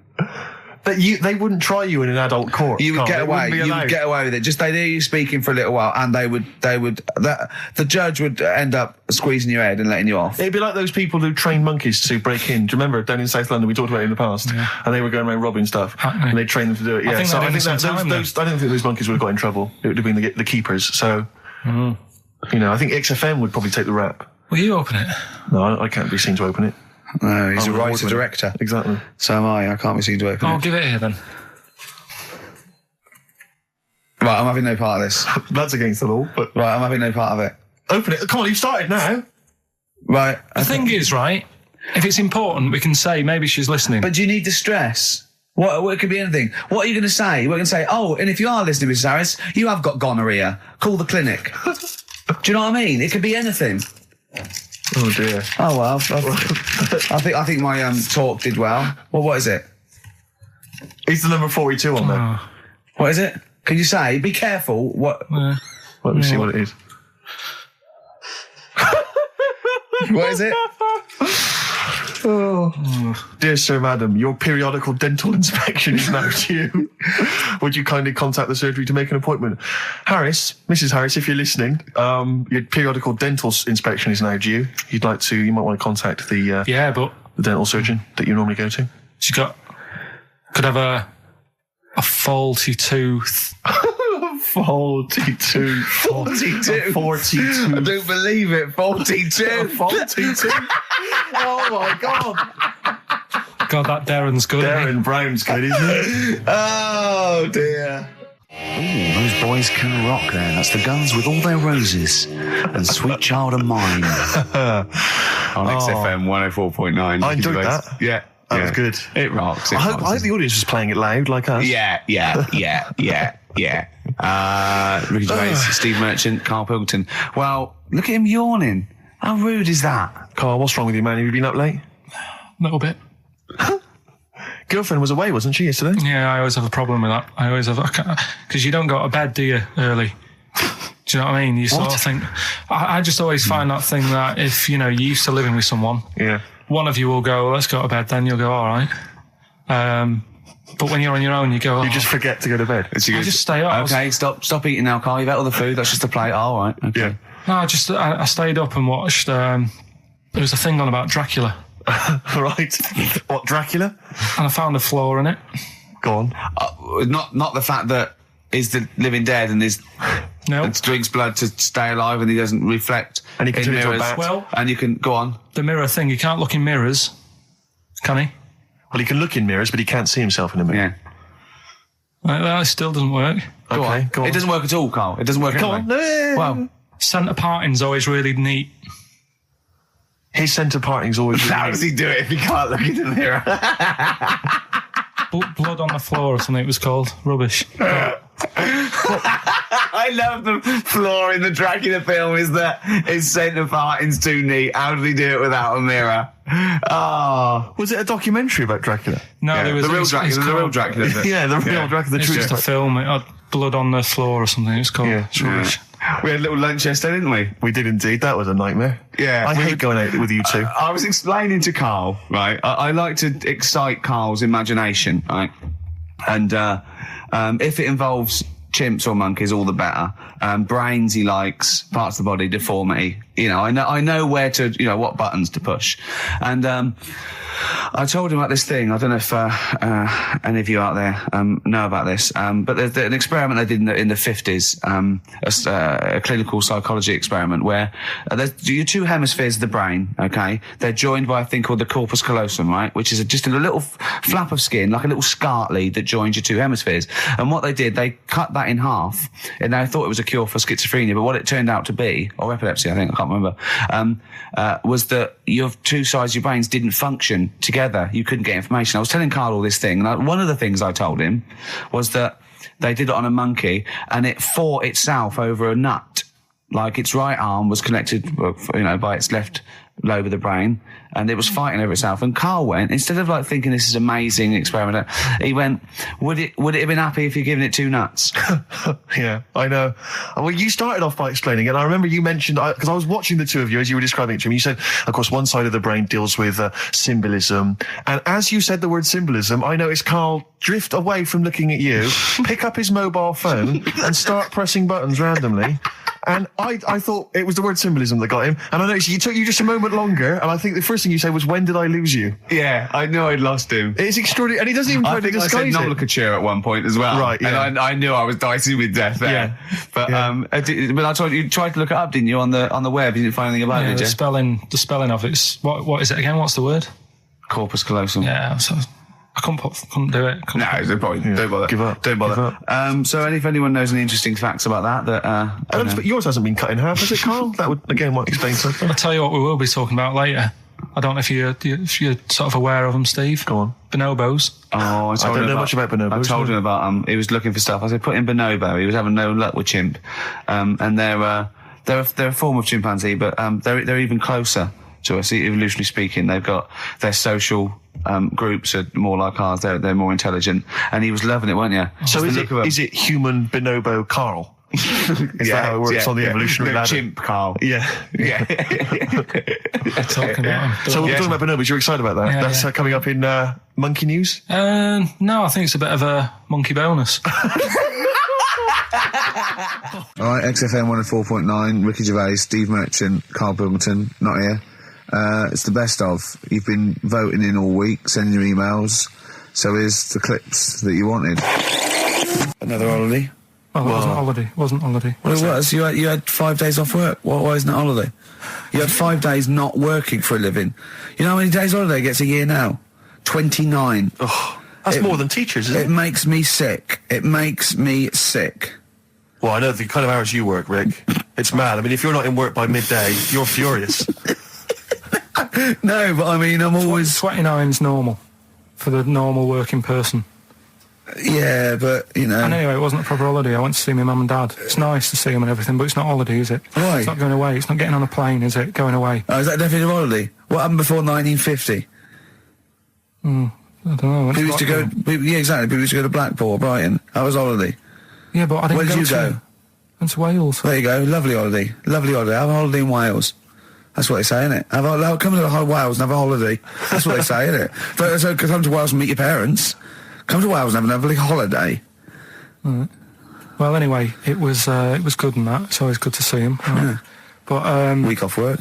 Do you know, like my mum likes gnomes and stuff. Yeah. Right. Of course she does. She's lived with one for 30 years. She said, get your dad to take us to this park where they've got 6-foot gnomes and stuff. Right. Have a walk about. Sounds like a nightmare. Yeah. It sounds like a living nightmare. Keep an eye on Carl. Yeah. So anyway, he stood still for 2 minutes. Someone bought him. No. You can't buy them and that. It's like a little exhibition thing. Yeah. Right? And it's part of a hall. Right, this big hall that you have to pay to get in. But we didn't want to see the hall. I just wanted to see the gnomes. Of course you did. Yeah.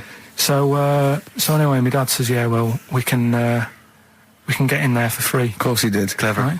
So we parked up on this little country lane, right? No one about. We walked How much down, was it to go in? Like £2? about £3 each. Yeah. But he said, well, yeah, but if you don't have to pay, do you know what I mean? You enjoy it even more, don't you, when you're walking about and you think, I've got this £3 in my pocket, no one's having it. Yeah. Right? No, looking over shoulder for a bloke with a peak hat saying, can I see your ticket, please? I wouldn't enjoy it more, no. Go on. Yeah, but you don't worry about it, do you? You got a bit of money now then, Rick. You've changed. So anyway, so we had to walk across about 4 fields. For £3! Right? And what happened was, we're walking through all these fields and what have you, big grass and muddy bits and all that, 'cause it'd been raining, and climbing over fences and stuff. And we're in this field, right? And I look to my right, and there's about 30 cows all staring at us, right? And Suzanne started to panic a bit. She said, we shouldn't be here. Dad says, of course we can. We're allowed to go wherever we want. You know, all this land, it's ramblers' rights and all that stuff. Yeah. And take a cow if you want. So, unattended. Serves him right for leaving him in the field unattended. I'm having one. Yeah. I keep us fed for a week. Across. Anyway, these cows start surrounding us. Surrounding us. Oh, brilliant. Oh, no. Face off. And Suzanne's panicking, going, this isn't right. We're not going to make it to the fence in time. They're moving faster than us, and he started sort of running a bit. Wow. And it's like some kind of bovine West Side Story. A gang of cows coming at you. Don't worry about it and stuff. But my dad had to sort of stand there and like wave a stick at him. Of course. And we got away, but Suzanne was like having a bit of a sweat on. Got away. Saying, we could have got killed. Sure. And my dad saying, no, it never happens.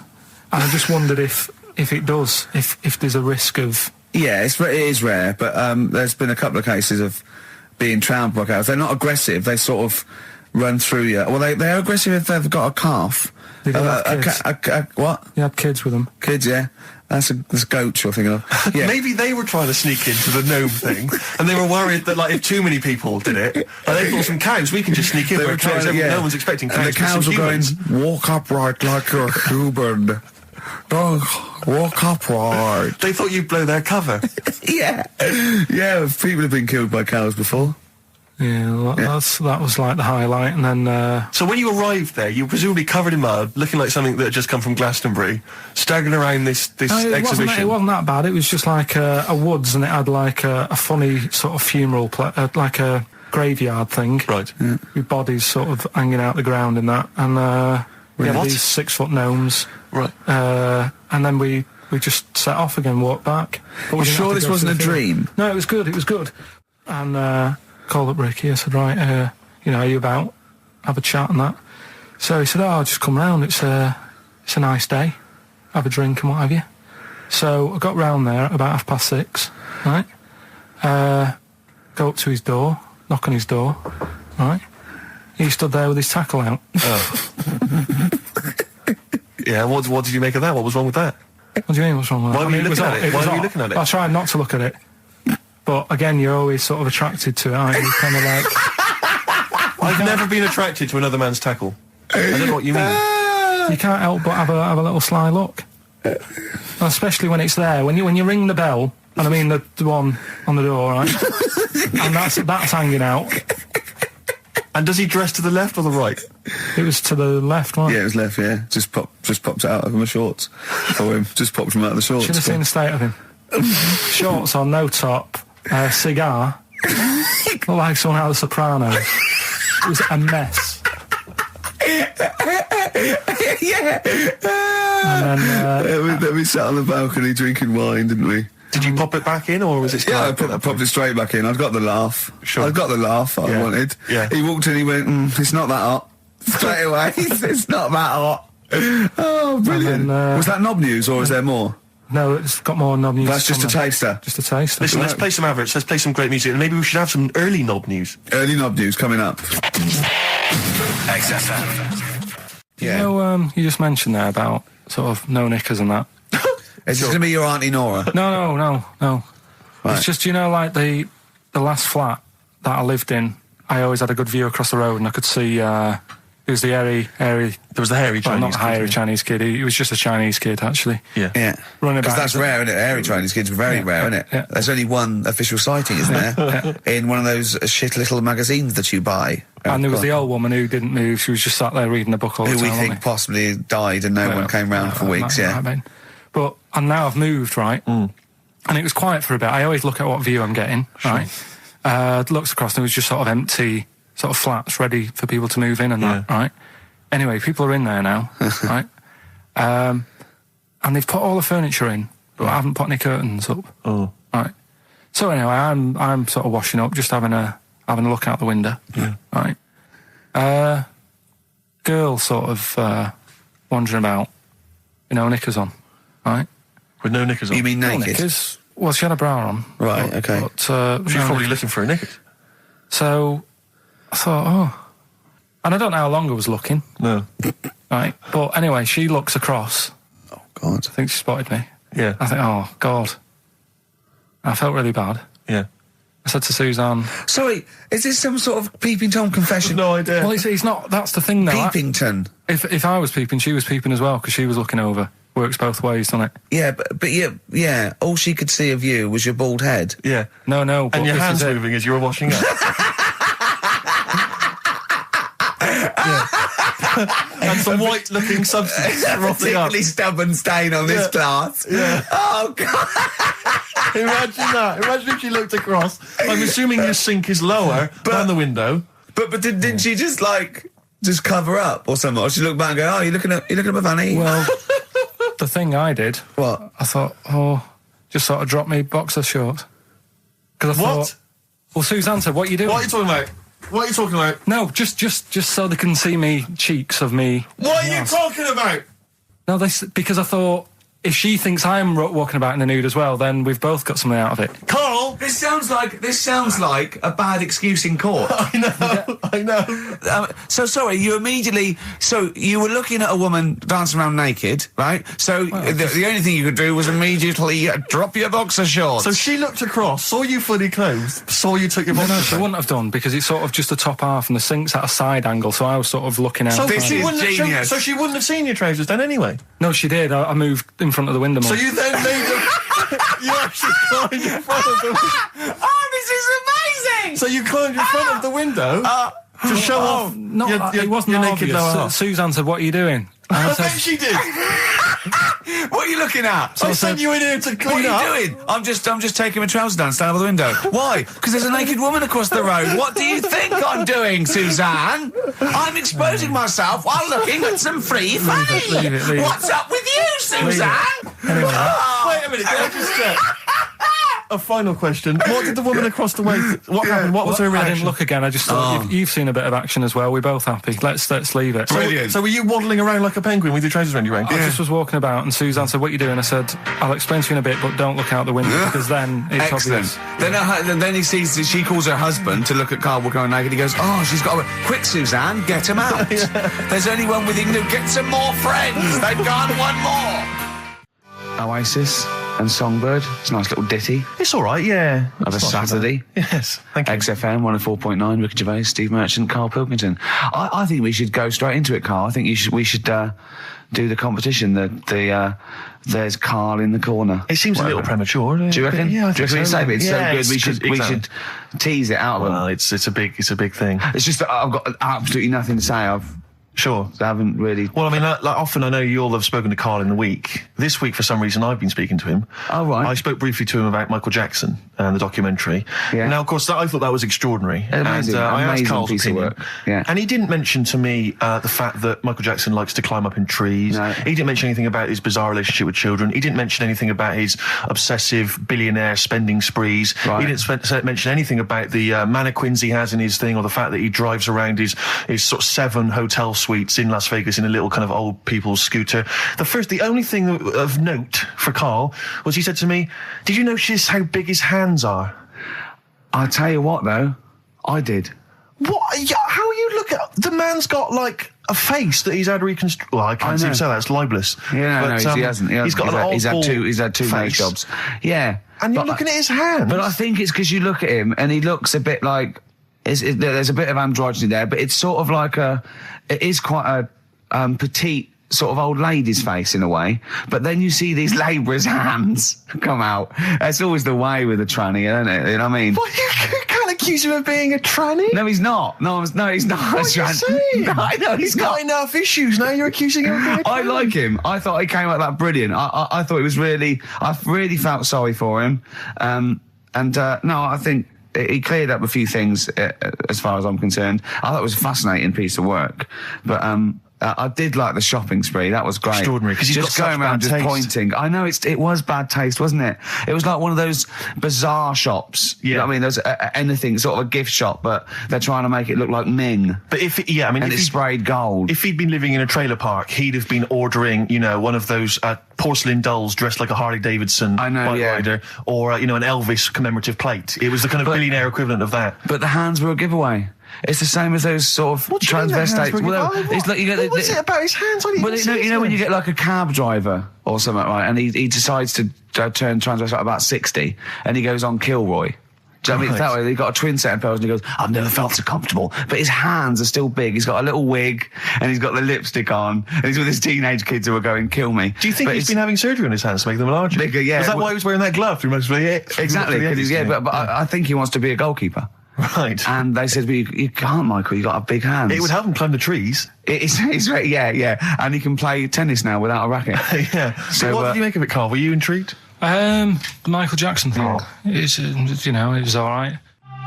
The brilliant Blur, Out of Time on XFM 104.9. One of my favourite singles of the year, and that's another thing. We'll be playing our favourite singles of the year, as well as our favourite clips of our own show. Rick, I imagine if people have got a bit of Christmas money, they're wondering what they can spend it on. Office DVD. Well, other than that, these guys have got some ideas. What, adverts? Brilliant. Could we hear that again? It's fantastic. Waiting on a Friend by the Rolling Stones. Yeah? Go on then, Karl. On XFM 104.9, Ricky Gervais, Steve Merchant, Karl Pilkington. Go on. Right, this one. Remember Blockbusters? Uh-huh.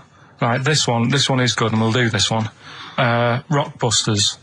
And remember how Bob Holness used to give you a letter? Yeah. And it'd give you a question, and the answer to that question is that letter. Yes. Right, well, it works like that. So if I said to you, we'll test it out on you, Steve, right? Right, welcome to the show and that. Hello. Let's play, right? And I say, right, your first one is W. Mm-hmm. And the cryptic clue, because it's done like crosswords. Okay. So not quite like Blockbusters. Well, this young man prepared for his death. And it's a W, so the answer... And it's not always going to be like our sort of music. It can be any sort of music that's out there. So the W is the name of the answer. I understand that, but is the answer always the band name, or is it... Yeah. It's always the band name, is it, or the artist? Yeah.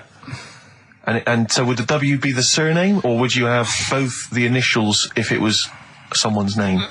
Would Elvis Presley be EP? Don't get annoyed, Carl. These are questions that I knew would be asked. I know because you tested it on me. So you've got to tell them. We need What's to the know point? the rules. If it was Elvis, I'd probably do E. No. Give him the answer. Give him the Right, answer. did you hear the clue? No, give me the clue again then. So the letter is It is a W. cryptic clue. It's The clue's W. fine. Listen, but, and the go on. clue is, this young man prepared for his death. This young man prepared for his death. Yeah. This young man prepared for his death. And it's a W. And it's his first name. That's what he needs Well, to see, know. that's the, yeah. Yeah, but I don't... Well, shouldn't we have the initials? Wouldn't that make it easier? I mean, Yeah, wouldn't- but they didn't do that on Blockbusters. It just had one letter. They did if it was if The gold one they often had us for 3 or 4 Did they? letters, yeah. but it was normally just one word. It wouldn't have been a name or something. All right, then. W. W-Y. W-Y. Will Young. Excellent. I Right, didn't so understand it. What was this the young Will man... prepared for this young man. So he's sort of mixed, sort of cryptic. Yeah. But I mean, you know, that's a good effort. That's better than Yeah. usual. No, it's that is better than It's not usual. bad, is it? So do you want to play? Let's play Rockbusters. Yeah, Rockbusters. All right. Sam, Hello. is it sounding all right today? It is. It's just about. Right, cheers. Sounded worse. Right, then. Yeah. And so we've got Sam on the line. Who else have we got there? So we've got Tim as well, haven't we? Hello. All right, Tim. Tim and Sam. Right, You sound quite similar, lads. Could one of you affect an accent or something? Which one's Tim? Yeah, it's me. Okay, which one's Sam? It's Sam. That's slightly deeper. Bit Slightly deeper, deeper. yeah. Sam, And they're not against the clock anyway, are they? So it doesn't really matter. I suppose not. So I think Steve just wanted a bit of variety. Okay. you understand the rule, lads? Could you explain them to us? Right, play it. Okay. Hang on, wait. Well, let me explain because I mean life is too short. Now, Carl's going to read out say 3 clues, yeah, and just shout your own name and answer it, or shout the answer. Shout your own name, then the answer if you know it. And it's the person who gets the most right. Okay. Is that all right? Yeah. Yeah. So, Here we go then. okay then. So Shouldn't it be the first to 3? Well, yeah, but then he hasn't got. Yeah, I've got enough. It's fine. You've got enough clues for that. Right then, here we go. Welcome to the show. oh God. Right, the first initials, S-T, right? Is that right? Well, I don't know. Oh, we don't know, do we? How do we know? Here we go, S-T, and the cryptic clue is better than the average homeless person. Okay? Sorry, I think, is that a band? Yeah. Is it an old band? Yeah. I think that's one word. Alright then, S. It's an old 70s band. Better than the average homeless person. Tim? Go on. Supertramp. Yes. Supertramp it is. Yeah. Well done, 1 point to I have you, no idea Tim. why that's right, by the way. You don't understand why it's right? He's a super tramp. Oh, right. Better than the average homeless cryptic, person. yeah. Yeah, cryptic. Yeah. Okay, second one. Come on, Sam, you got it. That's actually quite good for Carl. Trust me, Tim. Take that as a good clue. Because, yeah, okay. We won't do this again. Right, 1-0 Right, to here we Tim. go. Right. F. The letter is F. That's the next one we're moving on to. And the cryptic clue is, the little girl is hungry. What shall we do? The S or F? I've got it. F. Ready? Sam. Peter. Yes, 1-1. Feed her. He's pulled out of Feed her. Yeah. Feed her. Okay. Yeah. So that's 1 each. So this is the decider, isn't it? Wait a minute, ITV are on the phone. Well, you said first to 3, so no, it's not, is it? That's what I said. Just do the 3 clues and who gets the most. Okay, well, we can do that now. So, here we go. I love this. This is rubbish. Go on. So, here's the last one. The initials are AK, right? And the cryptic clue is exploding pet. Shout out your name if you know it. Last orders at the bar, please. Last orders at the bar. Exploding pet. AK. You're tuned to XFM 104.9, Karl Pilkington's quiz, Rockbusters. The format is still available. The highest bidder, please give us a call, or you can email ricky.gervais@xfm.co.uk. Is it a band or a singer? I'll give you a bit more of a clue. It's a pop band. Okay, we wouldn't. No. Tommy Kissam. Yes. Hey. Oh, this is amazing radio. So who was that that won? That was Sam who won. So it's 2-1 to Sam. So he wins What does he win, Karl? He wins some CDs and some videos. No, he's got obviously now, Sam, if you're ready, take the spot. You're going to do the gold run. Away you go, Karl. I haven't got any more. You're a fool. Right, stay on the line. We're giving both some presents. Play a record, folks. Rick, I'm going to shoot off. Well, listen, still to come, right? We've got the monkeys thing. Oh, chimpanzee that. And when I was out last Sunday, right, at Johnny's birthday party, Steve was there. Yeah. Got talking about stuff. And a debate that we didn't really finish cropped up. It blew your mind, didn't it? Amazing. Oh, I know about this. Steve told me. This is the infinite amount of monkeys. Or a monkey with a typewriter and an infinite amount of time would eventually come up with the works of Shakespeare. Yeah. There was no debate. It's a philosophical, mathematical problem. There's no debate. It's true. It won't happen. No, listen, Karl, listen. Infinity sorts it all out for you, right? An infinite amount of monkeys at a typewriter, right? They do everything. They type everything. Infinity just sorts it all out for you. There's no getting to it and they're going, oh, well, let's have a look what they've done. This one's come close. Did Romeo and Juliet. It would do it all. It would type everything ever possible, conceivable. Yeah, but... It's a mathematical... Well, we've heard your side of the argument, Rick. And I'll be honest with you, it's a persuasive one. But let's hear Karl, because he heard about this in a pub last week. Yeah, so what's your problem? What's your problem with it? What's your problem with it? Well, first of all, right, you're saying it's a load of monkeys. It's not just one monkey that depends. Can live forever. No, wait. It's either a chimpanzee with a typewriter with an infinite amount of time. He would eventually, by definition, mathematically, type everything ever possible, okay? Or it's an infinite amount of chimps with typewriters, and one of them will type it first time. But already that's not right. You either need to have what do you mean? monkey. What? You mean employment laws? What do you mean it's not right? Let's hear him out, please. Okay. If it's one monkey with a typewriter that's got loads of ink in it and that, right? At least it knows where it's done in the past. It's not... Keep going. Crime. If you've got a load of monkeys, it's like if you have too many, what's that saying about too many chefs? Too many chimps spoil the soup. Right, well, it's the same thing. It's like, well, I didn't tell you to put salt in it. I was going to put salt in it, and it messes it up. Whereas if it's just one, they know what's gone on. So what I'm saying is... just leave him go. I can't be bothered, I want to hear the rest. This blows my mind. He doesn't know what this does to me. It's a mathematical problem. I want to hear the rest. Well, it's just, I just don't think it will happen. What do you mean you don't think it'll happen? Infinity works it out for you, by definition. Well, what's stopping them typing the same thing again? They would. In fact, the problem should be, if you had an infinite amount of time, that it would type the works of Shakespeare an infinite amount of times, and everything else an infinite amount of times. But, you know, that's not as... But not Shakespeare. Oh! Shut up! You idiot! Rick, do you know what he said to me? I said to him, I explained it to him. I said, you've got an infinite number of monkeys, infinite number of typewriters. They will type the complete works of Shakespeare. He said, have they read Shakespeare? You're an idiot! Play a record. Said, no, I'm not having this conversation. I'm not having it because it really, really winds me up. But you're saying they'll do it with no spelling errors. Well, they do it an infinite amount of times. And they do it wrong an infinite amount of times. And they spell the last full stop wrong an infinite amount of times. And they get one thing wrong in Hamlet wrong an infinite amount of times. They do everything an infinite amount of times. But are they going off a story that they've... Play a record, Karl, because I'm going to knock you out. I'm just saying... Shut up! Do they know the story? Oh, they're monkeys! Oh, Christ. No, right, okay. Right. The Cure, obviously. Yeah. Right, Carl's been taking phone calls for these clues. Right, and so everyone's been saying the same thing for the last one. He's been going, no, and I'm worried. I'm always worried. FD. I just overheard him on a call. They're going, oh, what have I been saying? Oh, no, it's FP. Dickhead. Right, give me the clues out. It's a rollover. Right, tell people, we're really sorry to anyone who would have got that right.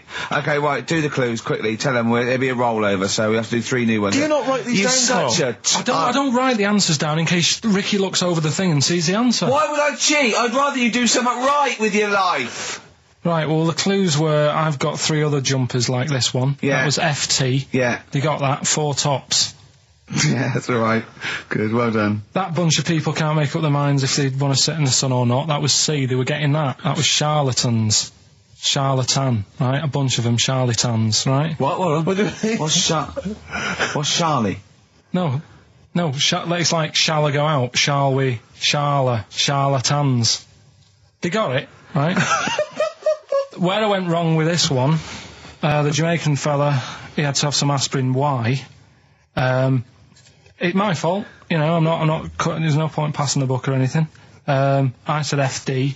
A lot of people were saying, Fred Durst, like, forehead hurts, which is a good one. Yeah, which would have been as good as any of yours. But I made an error, so we'll roll it over. No. What is the answer? What was the answer? Jamaican fella what? Add some aspirin, why do that? What's the thing? FP, it was Frida Payne. Frida Payne. Frida Payne. Frida Payne. Frida Payne. That's awful. You've got to write these down next week. I'm sorry, you're the producer. I know, but I've had a busy week, haven't I? That's not an excuse. That isn't an excuse. Our excuse is we don't care. Yeah. You do put care. the work in and then make a mistake. Yeah. It's better not to try than try your hardest and be rubbish. Do you see what the point? We don't care. But you've got standards. Yeah, and you're not meeting them. Think of that. You're not even reaching your standards. God. Right, well, that's that, I guess. Well, the prizes will be giving those away next week. Again. Just completely... Song for the ladies to end the show with. It's from Nick Cave's new album, Nocturama. This is a track called He Wants You. Back next week. Remember, Frida Payne. This is the Best Of Show on XFM 104.9. I'm Ricky Gervais, with me, Stephen Merchant. Yes. I hope you're enjoying the Best Of. I know what you're thinking. If this is the best, my Christ, what was the rest like? Well, we'll be back in a week's time, so you can judge it for yourself live. But anyway, in the meantime, this is one of the best clips I've ever heard. Oh, I'm laughing just thinking about what it might be. Do you know why people tink the glasses before they have a drink? Why they tink? The verb to tink. I do know that, Carl. Is it about poison? It is. Here we are. What, would it make a different noise? Nope. Brilliant. Go on, explain Why? it. You explain it, Steve. No, don't, Steve. You explain it, Carl. Go on. Oh, I've started, so I'll finish. Go on, Carl. Explain why they tink the glasses. Ages ago, Yeah. only people with money had drinking or something. That's like one of my film reviews. Years ago. Welcome to History Now. Now, ages ago, only people with money had drinking or something. Keep going, Carl. Keep going. Like spirit and stuff, so they'd, it's like businessmen with money. It's easy for you to say. This is getting to be cruel, isn't it? This is amazing. Yeah, go on. Why did you open your mouth, Carl? What were you hoping was the best that could happen? Because you were trying to make me look stupid before with the planet, so I'm not... Whereas you know... Yeah, go on, no, come on. Businessmen with money have got to drink and ching.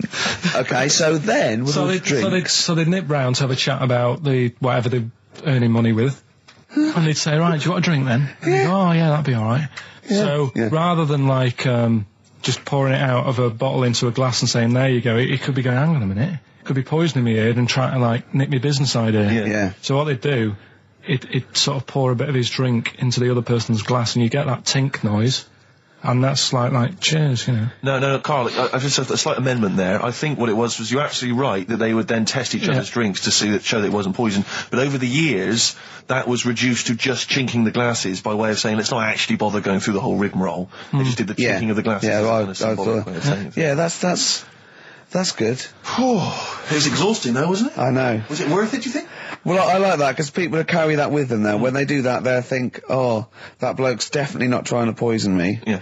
So the horrible thing is that now, when I do the glasses, I can laugh and go, they don't know I've poisoned them. Exactly. You should always do the pouring back and forth. It's a shortcut, it's a slippery slope. You know, just be careful. Karl Pilkington in the chair now. The talked about, the acclaimed educating Ricky. Right, well, just in case anyone's new, doesn't normally listen. Basically, I'm educating Ricky. Do a bit of research in a week, find stuff, news, history, anything that's interesting. 3 stories. I give them a nice little headline. You take your pick. Between now and 3, you're going to learn 3 things. Yeah? Yeah. So, the headlines are, I'll be no buying one of them. Give us that again. I'll be no buying one of them. Nice, okay. Yeah. We've also got hippopotamus news. Okay. Okay. And can you believe it? Can you believe it? Well, I'm going to go for hippopotamus news. Hippopotamus news? Right, well, this one, it's... I'm not going to take the credit here. I heard Christian talking about this on breakfast, right? Because it's a good story that happened. Basically, I don't know if I told you about it last week when we were having our spaghetti, but I think you did. Right, I know what it is. I know what this is. Okay, I've not heard this. Right, there's a little midget. Right, there's a circus, I'm loving it already. Circus going on somewhere. I think it was in America. And is that present day or old times? I'm talking like in the last 3 weeks. Okay. Right, little midget. Circus, really packed out show. People are loving it. Steve, you asked the same question I did. I know. So there's a little midget jumping up and down on a trampoline. That's what circus is. Right. I pay good money to see it. So everyone's clapping, and he's getting carried away. Because he can't believe they're loving it. I didn't know they'd like a little person on a trampoline, but they love me. But you know what it's like when, if there's a crowd of people sort of encouraging you to sort of go higher and stuff. Yeah. And I'm sure he knew it was getting out of hand. But he was jumping and he was coming down the road going higher, and he's going really high in the air, right? So he's doing this, crowd are clapping. There's a hippo, right, just sat next to the trampoline, getting ready to come on and do his act. Oh, right, I thought he was in the audience. That's it, getting ready to do his act, Steve. Yeah. So he's a ventriloquist. What do you mean he's sitting by the trampoline waiting to do his act? Because why does he sit in the dressing room and they go, 5 minutes, Mr. Muss, 5 minutes, Mr. Muss. So anyway, right, so the hippo's there. He's getting annoyed, is he? Because the midget's he's going, how can I follow this? This is really annoying. They're going to be, no. So he's thinking, he's already done the trampoline, my pogo stick act is never going to work. Yeah, go on. So there's a hippo waiting. See, it's a great story, and I just know he embellishes it or it gets slightly wrong. Go on. So there's a midget jumping up and down. The hippo's getting annoyed. The crowd are going mad. The midget's loving it. Can't believe his luck. Although you think he probably knows he's dicing with danger. Yeah. So next thing you know, they're all saying higher. He gives it one big, like, heavy sort of landing on the trampoline. Goes really high, but goes off at a funny angle. Oh, hypotenuse. Okay. Yeah. And sort of flies off. Hypotenuse! Sure. Flies off at a funny angle. Ooh, Hippo's there, swallows him whole. Crowd are clapping, thinking that's why the hippo was waiting there. Rubbish. Rubbish. It's not rubbish, though. But no, maybe there was an accident in a circus with a midget and a hippo, but at no point was this hippo waiting to go on, going, come on. The midget flew off at hypotenuse and landed in the hippo's mouth and was swallowed whole. This is what you embellish it. That is great. And what's I have to say, though, Rick, when I heard midget, trampoline, hippopotamus, I was thinking accident waiting to happen. Yeah. So... Yeah, maybe. I mean, it is that you should never put those three together. Never. It's a recipe for disaster. Everyone knows that. Midget, trampoline, hippopotamus. Are you mental? You're asking for trouble. Well, you know when he told me it, he said, and the midget, he didn't mention the hippopotamus, and he said the midget went on, and soon he fell off, and the hippo ate him. And I said, sorry. What was the hippo doing there? He went, it's a circus. I've never heard of a circus having a hippo. No, what do hippos do? What can they do? You can't train them, can you? What do you... Aren't they, like, very deadly? They're huge, aren't they? You can't have a hippo in a circus. Are you sure? You're not thinking of Zippo? He's neither clown. Yeah. It wasn't some sort of where Zippo was eating a midget, and it's some sort of horrible sexual act. No, it was definitely. I heard it on breakfast, right? Oh, okay, sorry. No, it's definitely fact. Yeah, okay, right, okay, good. Carl's found love on the street before, haven't you? How's it going with your bird, Carl? Are you married? No. How long have you been out with her? 7 years. Because, I mean, you're quite a simple man. Yeah. You're sort of a simple in a nice way. ways. I mean, yeah, you're like Helen from Big Brother. Yeah, you're sort of nice enough, but I look normal. Well, yeah, you sort of do. But you could be one of those that just suddenly go mental with a pen. Yeah, do you know just what I mean? Stab people through the eyes. Yeah, you sort of look normal. But if I wouldn't really want to wind you up to a point of frenzy. How did you meet your girlfriend? Through work. What, through her work? What, you phoned up and said... We worked at the same place. Oh, you're right. Yeah. You're quite an enigma, aren't you? Could you give us more on that? At work. You met her at work. What, she came in selling sandwiches? She was going through the bins outside. What do you mean you met her at Why work? are you having an attack on me? You're the one who's sad and lonely. He's done you again. Yeah, but what I thought was interesting was I just scratched at him and he just went mental. Yeah, no, it's like a bear caught in a trap. It's funny, isn't it? You'll never learn. No, I was just interested to find out what the story was, because it might be a really romantic story. Well, it's not. All right, jeez. I mean, the fact he doesn't want to talk about his love affair. I was thinking about you in the week, and like... Does it worry you? I mean, you sort of joke about it now, and we're talking about it in the office, you know, like, is Steve really touchy about the way he looks? And, what's this? Where's that come from? He's done it again. He's done you again. I was walking home the other night, and I was thinking about it. And do you worry that when you're old, you will be on your own? You did start it, though, didn't you? Well, Carl, I'm glad you brought this up. because I mean, for me, you know, a lightweight, frothy entertainment show on XFM on a Saturday afternoon is exactly the place where I want to discuss the desperate, lonely future that's inevitably coming my way. Oh, God. I'll tell you what will cheer you up and forget all that. A bit of Embrace. Oh, one of the most hated bands. Probably you're thinking, Rick, isn't it time that we do our usual roundup of what's been happening in the news? Yeah. Which we always do every week. Yeah. We always do something, which is, I mean, basically, if you're listening and you're a new listener, say you work at a newspaper, we always try to be informative, just try and put stuff out there that just educates people, informs What are you people. thinking? Well, I said Monkey News is coming up, but what have you got? No, I was just looking on the net there and just found a couple of quite important news stories, probably worth mentioning. Policeman caught photographing. I don't know why it makes me laugh. It's just the phrasing, I suppose. It's the headline. Policeman caught photographing up woman's skirt. No, he wasn't up there taking a picture of Big Ben. He wasn't going, can I just sit up here? I'm just going to take a picture of that seagull over there. No. He was facing the camera up a woman's skirt.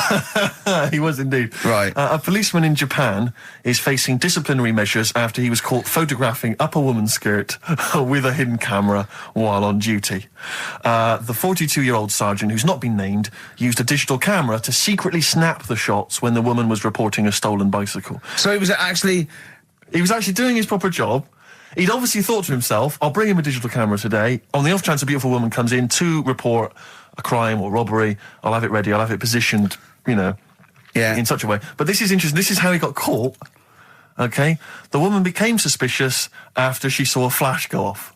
brilliant. I mean, this not so secret at all. Sorry, did I just see your shoe? Your shoe just seemed to just spring into life there. It was light. There was light. Yeah, I think I'd had someone set fire to some magnesium that was on the end of it. It won't happen again. But it's only you and I in here, and your shoe was just suddenly lit. Why are you standing like that? Why is your shoe just sort of like between my feet? There's no reason. This is how I always stand. What did the bike look like? Flash? So, are you taking pictures of my family? No.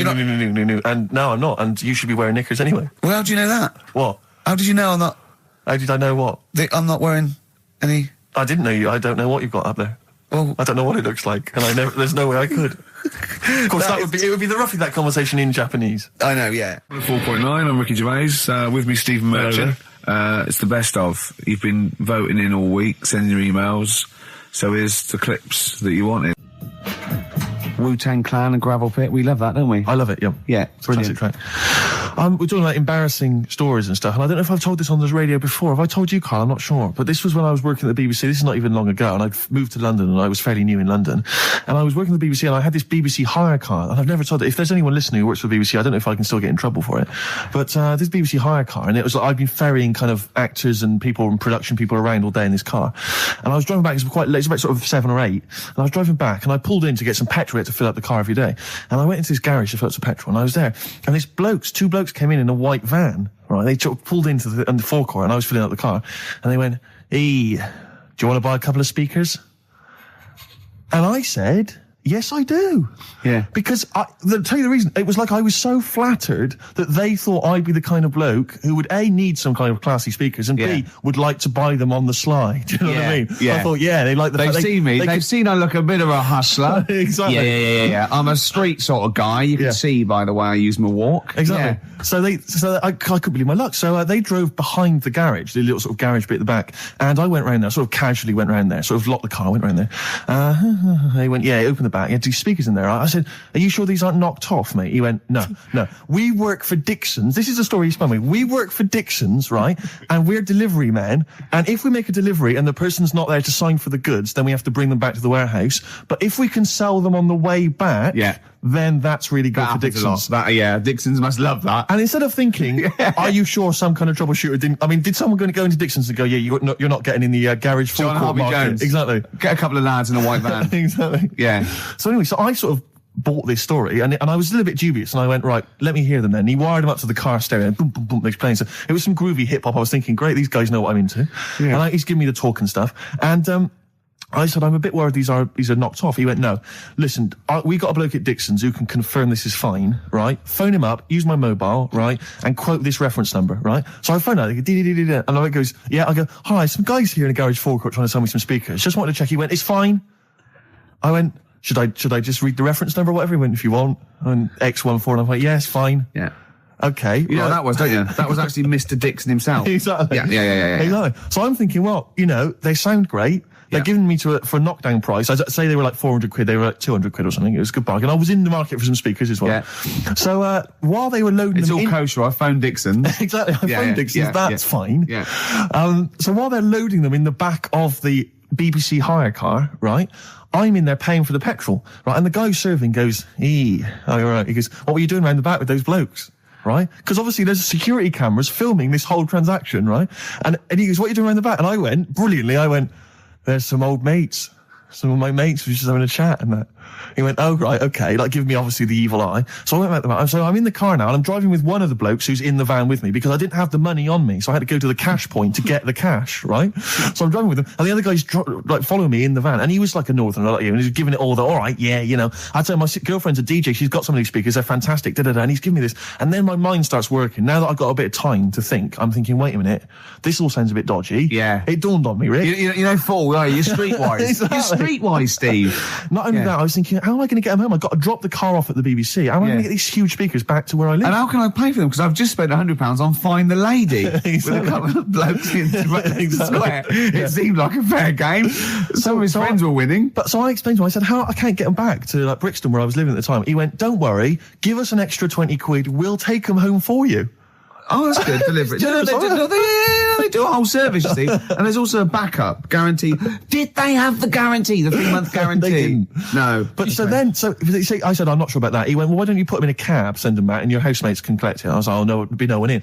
And I was beginning to sort of get a bit conscious of maybe this was a bit of a scam after all. So I pulled into a little side road. I said, I'm not sure I'm into this now, actually. He went, what are you talking about? It's 200 quid for a pair of speakers. It's a bargain. You never get a bargain like this, mate. I'm going, not too sure, actually. I don't think I want them. He went, 150 quid, mate. 150 quid. I went, no, he's 100 quid now to you. And I'm thinking, wait a minute, this doesn't sound like the kind of work that Dixon's would be doing. Dixon's don't do that when I go in. This is it.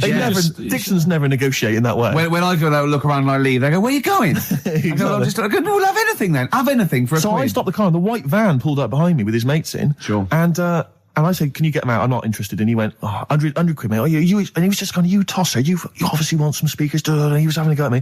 So I was carrying the speakers out and putting them back in the white van. And he was just shouting at me. He was going, 70 quid. I was like, 70 quid from 200? This is ludicrous. You realise that wasn't Dixon's policy then. Exactly. They don't usually shout you tosser as you leave the shop and walk down Camden High Street. They're not usually shouting you tosser. You should have took the offer of the monthly payments they've got on at the moment.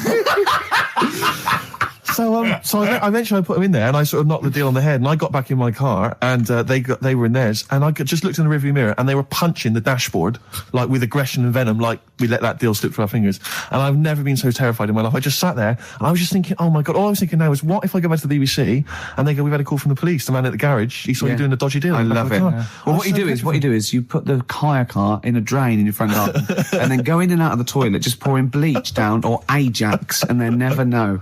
One of my uncles, right, Tattoo Stan, he's just caked in them.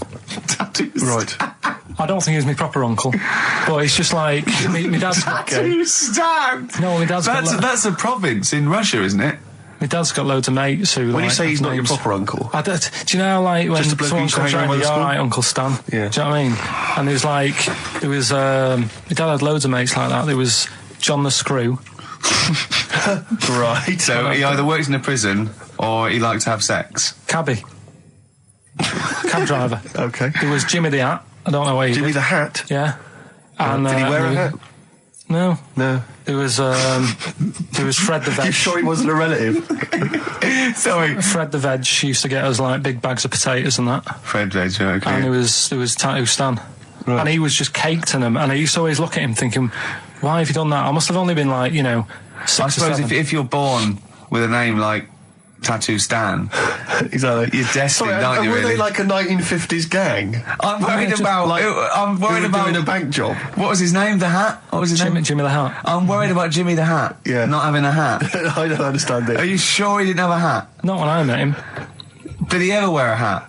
I didn't see him that much. Do you think it was a joke, like, when your mate's sort of like, 8 foot and huge, you call him Little John or Tiny? Do you think the fact that he never wore a hat? Yeah, they went, hold on, I've noticed something about Jim. Go on. No hat. And I go, oh, true, let's call him Jim the Hat. Jim the Hat, yeah.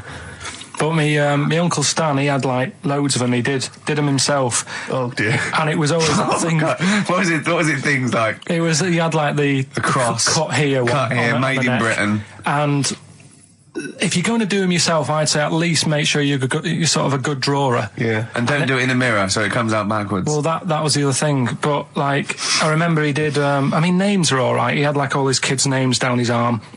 And, what are they called? Yeah. Oh, God, it's Tattoo Stan Jr. Yeah. And Paul shits to bed.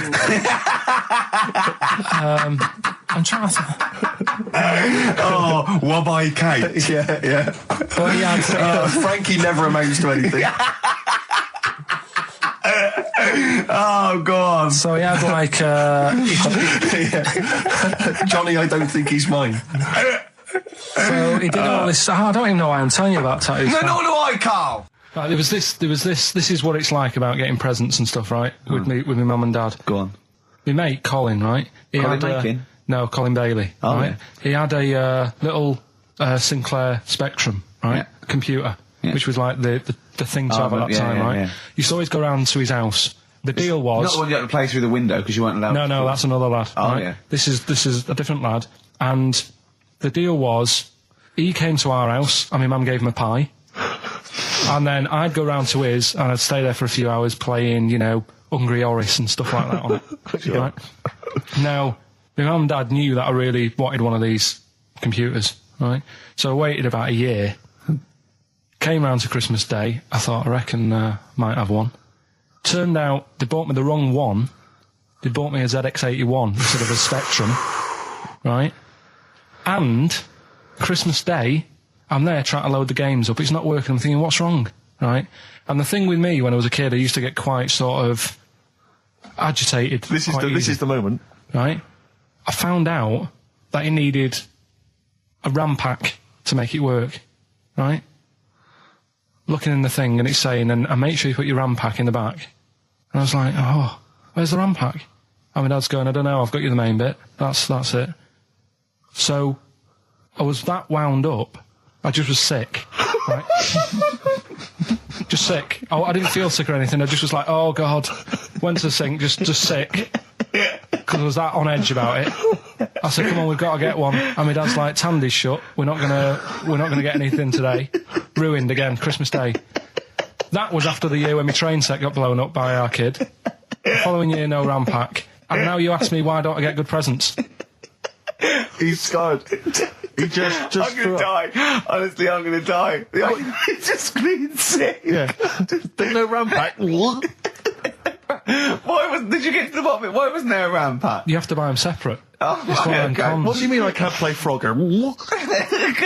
Oh no. So, wasn't there another incident when you threw up? Spontaneously threw up? Through sheer anxiety? I do get it. It's not so much now because I've relaxed a bit, but as a kid I used to be quite on edge all the time with certain things. Do you think that's what happened to your The cat wind. that kept being sick? That it didn't get the food it wanted? And it just threw up. Do you remember that? Yeah. God, so they shaved it.